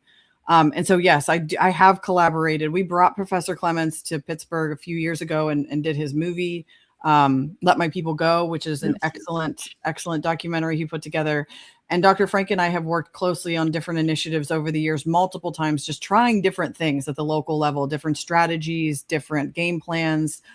So both of those guys have been a great resource, and I could call them up and ask them questions about, here's what I'm thinking is going to work in Pennsylvania. What are you guys seeing across the country? Because I guess the difference is I'm still, when it comes to election integrity, very local focused. I mean, Pennsylvania, as most people in Pennsylvania know me for election integrity, but I'm not known all over the country the way they are. And so I appreciate having resources like them that I can call, or even Catherine Engelbrecht from True the Vote. I worked on election day. I was on the phone with her in 2024, and she was helping me report inconsistencies properly through the proper channels, file the complaint on the State Department website, so that if we needed to use those things in court, they couldn't say, well, you didn't dot your I's and cross your T's the way you should have. That was one of the biggest things from 2020, why we didn't see any movement. Nobody really knew what was happening. We were all just kind of like angry zombies for a while, just trying to figure out what we knew something went wrong, but no one understood enough that they could put something together, bring it to a court and say, look at this. But that changed in 2024. So all of those folks, True the Vote, I'm directing a lot of people right now to True the Vote's tools that they're building on their website. They have one now called LegiTrack, that no matter what state you're in, if you go to legitrack.org, you can look and see what election integrity legislation they're working on in your state. Pennsylvania, unfortunately, they're not doing a whole lot that's good, but other states are. And so, yes, to all of those national voices. Now, it's been a rocky road. There's been falling outs. And I'm sure if you're involved in your county committee, you see it every day, the infighting, the egos, the sometimes very good people just disagree on something and it ends up fracturing the relationship. We've seen that to the nth degree in the election integrity community. But by and large, I try to publicly not spill that stuff out because we've all sacrificed and put our name on the line for this cause. And so, yeah, those guys are right up there with everybody else that's just been in this fight from the beginning and for no reason other than to fix the country and get fair elections. Yeah, they're certainly not gaining anything from it personally. I mean, none of them. I mean, David Clements, lost his entire career. Yes. And yes, Dr. Frank, although he didn't suffer the slings and arrows that David did, he's devoted his life full time now to this. He travels all over the country and tries to inspire the grassroots to get involved and offers himself as a resource free of charge to war game different ideas and strategies. It's just the community is very, very helpful. Yeah, I was just going to say he does this all on his own dime, and I know that personally because he's coming to Bradford and he's probably going to do maybe a 4-town sweep. He's going to be up in this area for 4 days.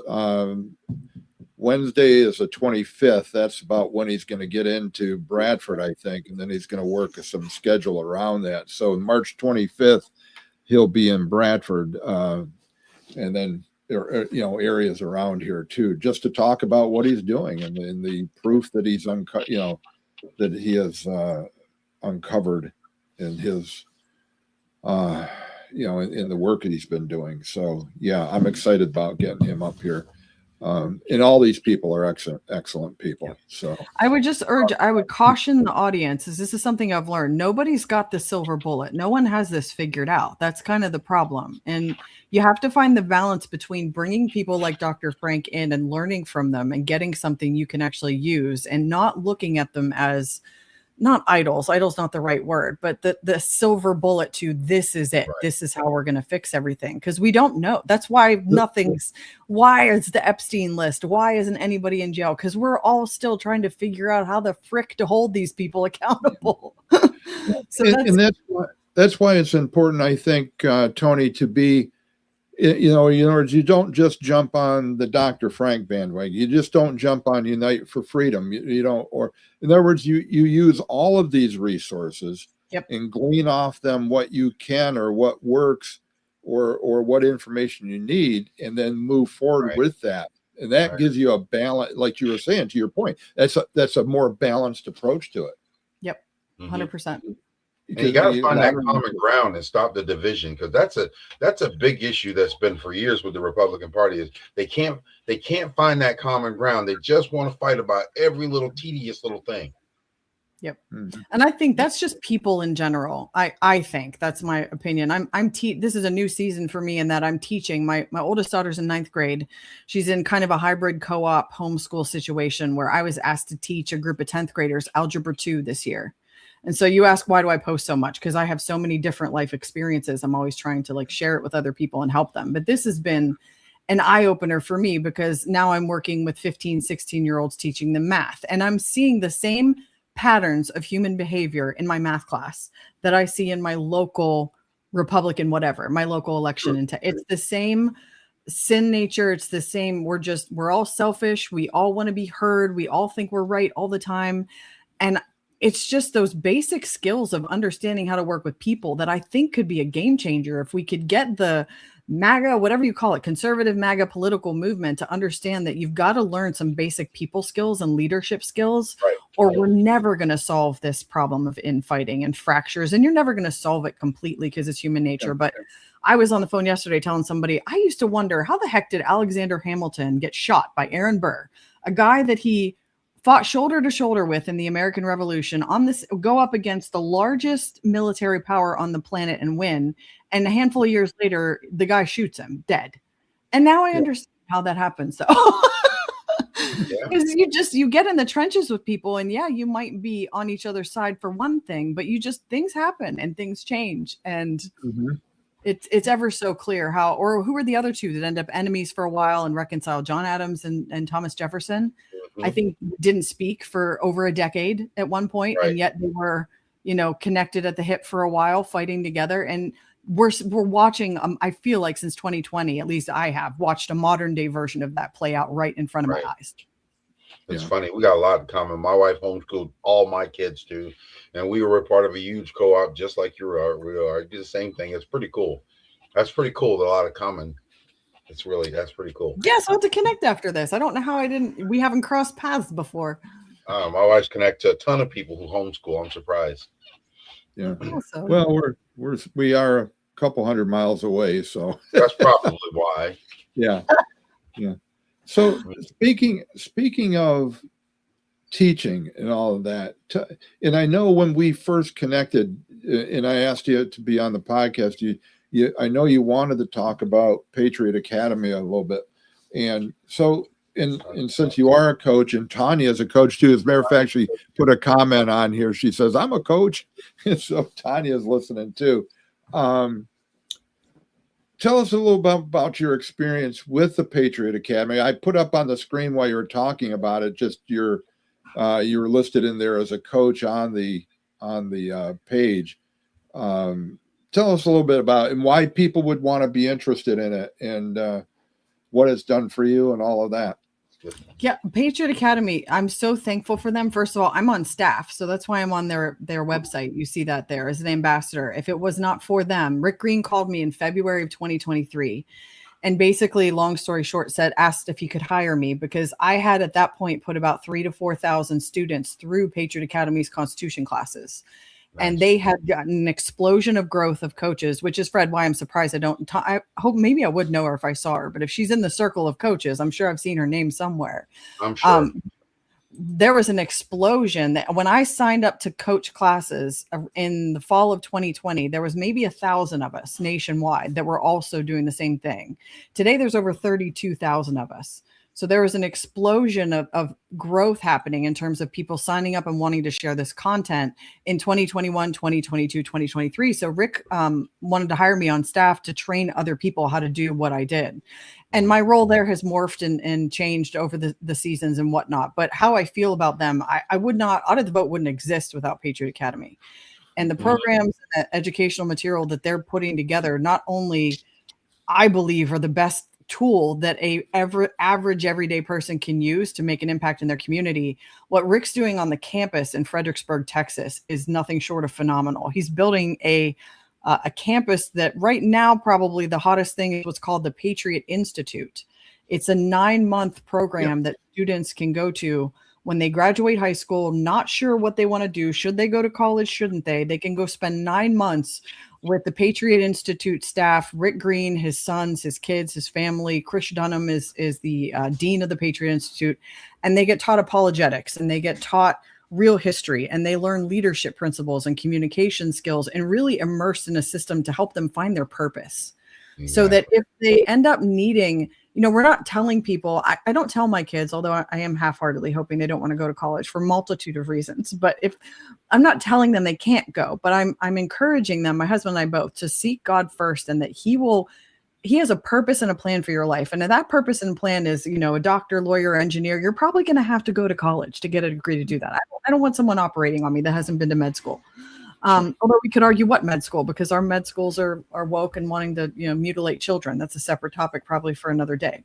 But I want them to follow their purpose. And the Patriot Institute is helping students in that 9-month period of time get grounded in biblical truth and discover their purpose, so that if they do have to go into the woke university world, although there's a very small number of non-woke universities nowadays, they're less susceptible to the propaganda, and they can truly go into the culture and David Barton's 7 Mountains and make an impact for the kingdom like God has called them to do.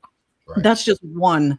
So Patriot, that's just one of their programs that has emerged since 2020. Their newest class curriculum is called Rebuilding Liberty. I just wrapped up a 4-week series of that I do on Zooms last month. This month, I'm starting a Chasing American Legends class, which is all about American history, studying it through the eyes of the Green family when their kids were little, traveling to different landmarks. It's incredible. That's going to start this upcoming Monday. They're going into their Leadership Congress season. I could talk for days. Their Leadership Congress season, where they bring young people to not just the campus in Fredericksburg, where they have their main big yearly event at the end of July, but they travel to different state capitals. They hit one in every region of the country, and they bring young people between the ages of 16 and 25 down, and they put them in the shoes of a legislator for a day. They teach them what it's like to write a bill. How does a bill get out of committee? How does it end up getting to the governor's desk? They run them through all of that. And so, as you can see, I'm kind of a walking billboard for them, because I believe so wholeheartedly in the programs that they're putting together to truly save the republic. Yeah. Well, the sad thing is that high schools don't teach civics anymore. They don't. They call it social studies. Well, but I'm not even sure. It's been so long. Let me put it this way. My youngest is going to be 48 this summer. So you can see it's been a long time since I've had kids in high school. But I talk to some kids, and unless they have parents that are really involved, they're just not being taught. Like just what you were talking about. How does Congress work? How does our government work? They don't know, and it's sad. So it's up to parents, or it's up to programs like this to teach it, because the schools have abandoned that. Yes, they stopped teaching that stuff when they got rid of Schoolhouse Rock videos. They just want you to know about it. Just a bill on Capitol Hill. Oh, that's yeah. right. I mean, it goes that far back. I mean, at least back then, cartoons actually taught you something. Yes. Good point. Yes. Good point.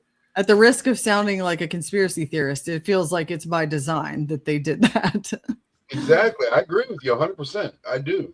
They want people dumbed down so they can't figure out what's going on. 100%. It's probably you're probably right, Fred. It's probably by design. I don't think anything anymore happens by accident. I'm just Why do too you much think of they a write skeptic. bills so difficult to read? Right? Hundreds of so pages difficult long. to read so that people won't take the time to study it. Yep. Hundreds of pages long that you can't possibly review it thorough enough to take an informed vote. There's no way. And if you see how many they put out in a legislative session, it's just boggles your mind. But all that to say, if your audience, you too, if you guys have kids or grandkids in that age range, go to patriotacademy.com, look up the Leadership Congress schedule. My oldest daughter is going to go to her first one this summer in Dover, Delaware. So she's going to get one, and she has a school friend too. I'm trying to get as many young kids as possible. That's part of my job, is to get as many young kids as possible to go to this program. They'll get to write a bill. She'll get to 3 days, July 8th, 9th, and 10th is Dover, Delaware, but there's others. Again, go to the website, patriotacademy.com, and look up Leadership Congress. But that's, thank God, there's people that are putting tools like that together so that we can get educated, even though the public school system is not doing it.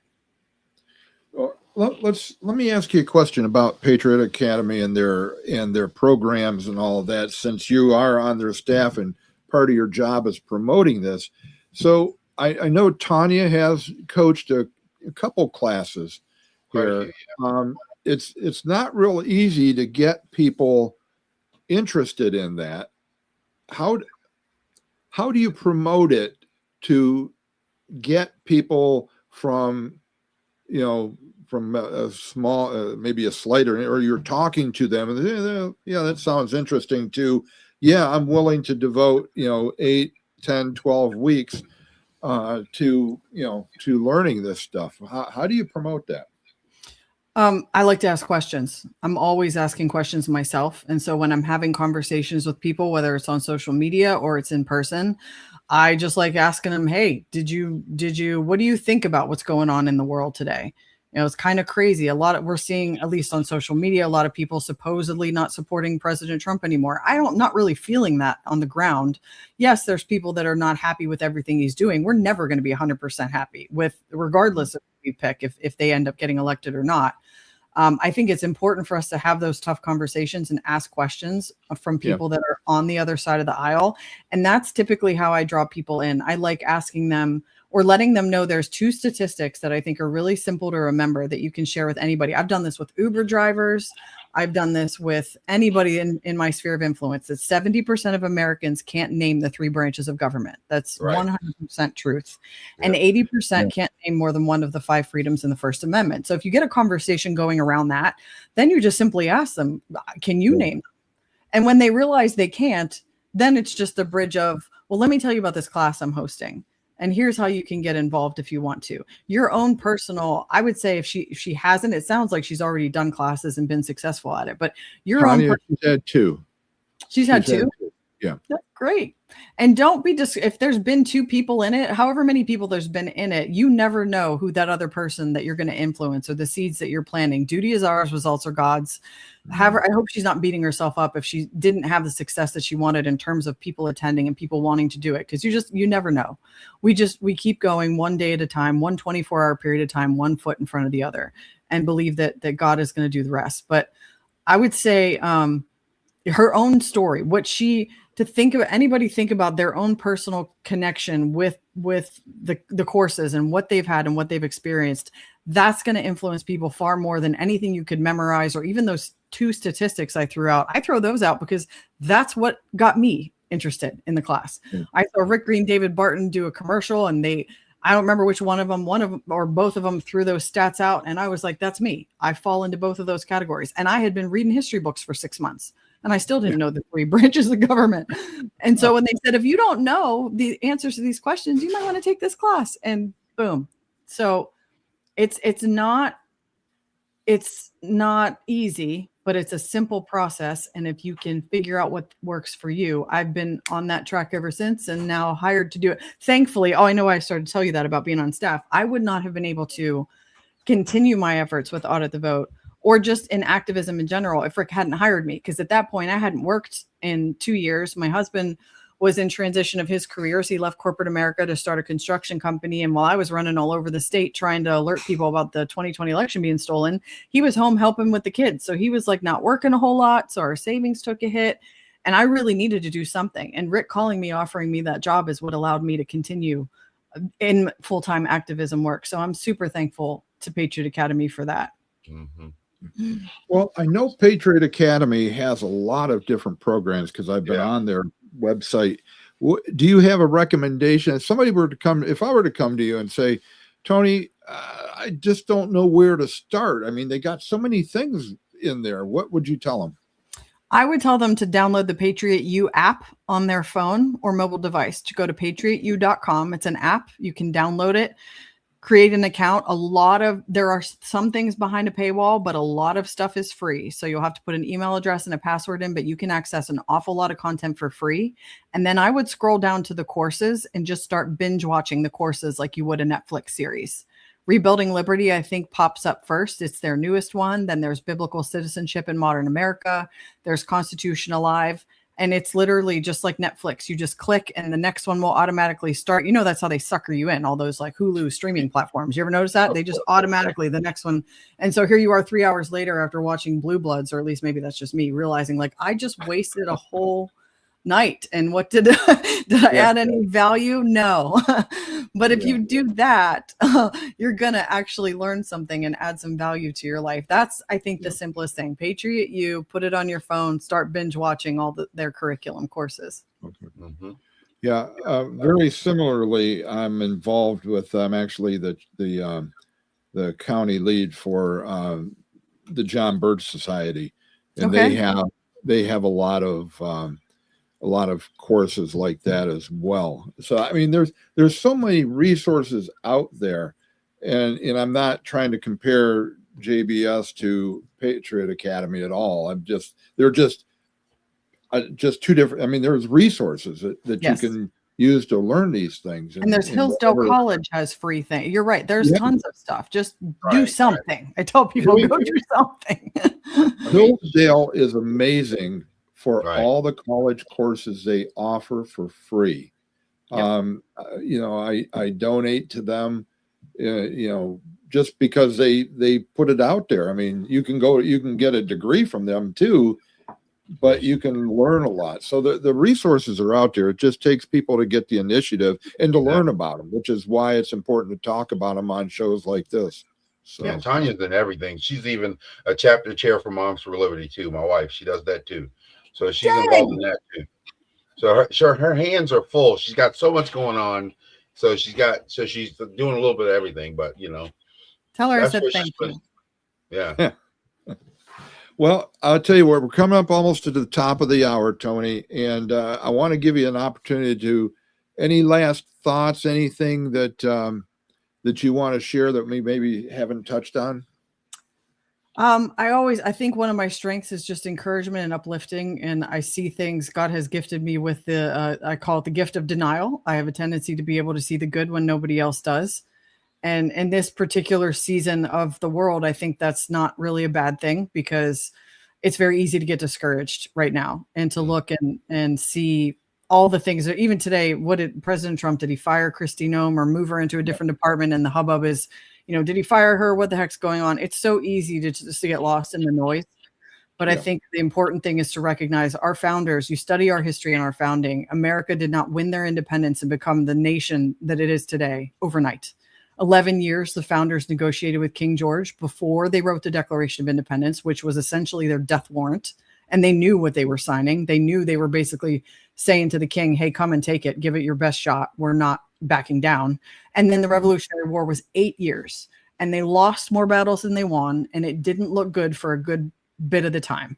But 20 years late, just that 20 years, not including when the Pilgrims came here and the battles that they faced and all of that, that to me encourages me that we are in a battle for the soul of the nation, and it's a generational battle. And we may not see the fruits of our labor right now, but it is worth it because duty is ours and results are God. So just encourage people to get involved somewhere, stay the course, expect that you might not see what you want to see in the time that you want to see it in, but God's in charge. So, yeah, well, and we've talked many times on this show that you know, it truly is at the very root a spiritual battle.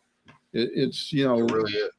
We fight amongst ourselves. You know, you can say Democrats versus Republicans, conservatives versus liberals.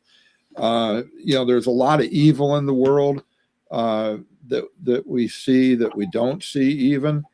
But at the core of it all, it's a spiritual battle, and you know, we're not gonna win it solely by fighting with our heads. We gotta fight it with our souls as well. So I'll just throw that in as 2 cents, because I can, knowing you, what little bit I do, and what a couple times we've talked, I can tell that the spiritual aspect plays a big part of in your life as well. So I appreciate that.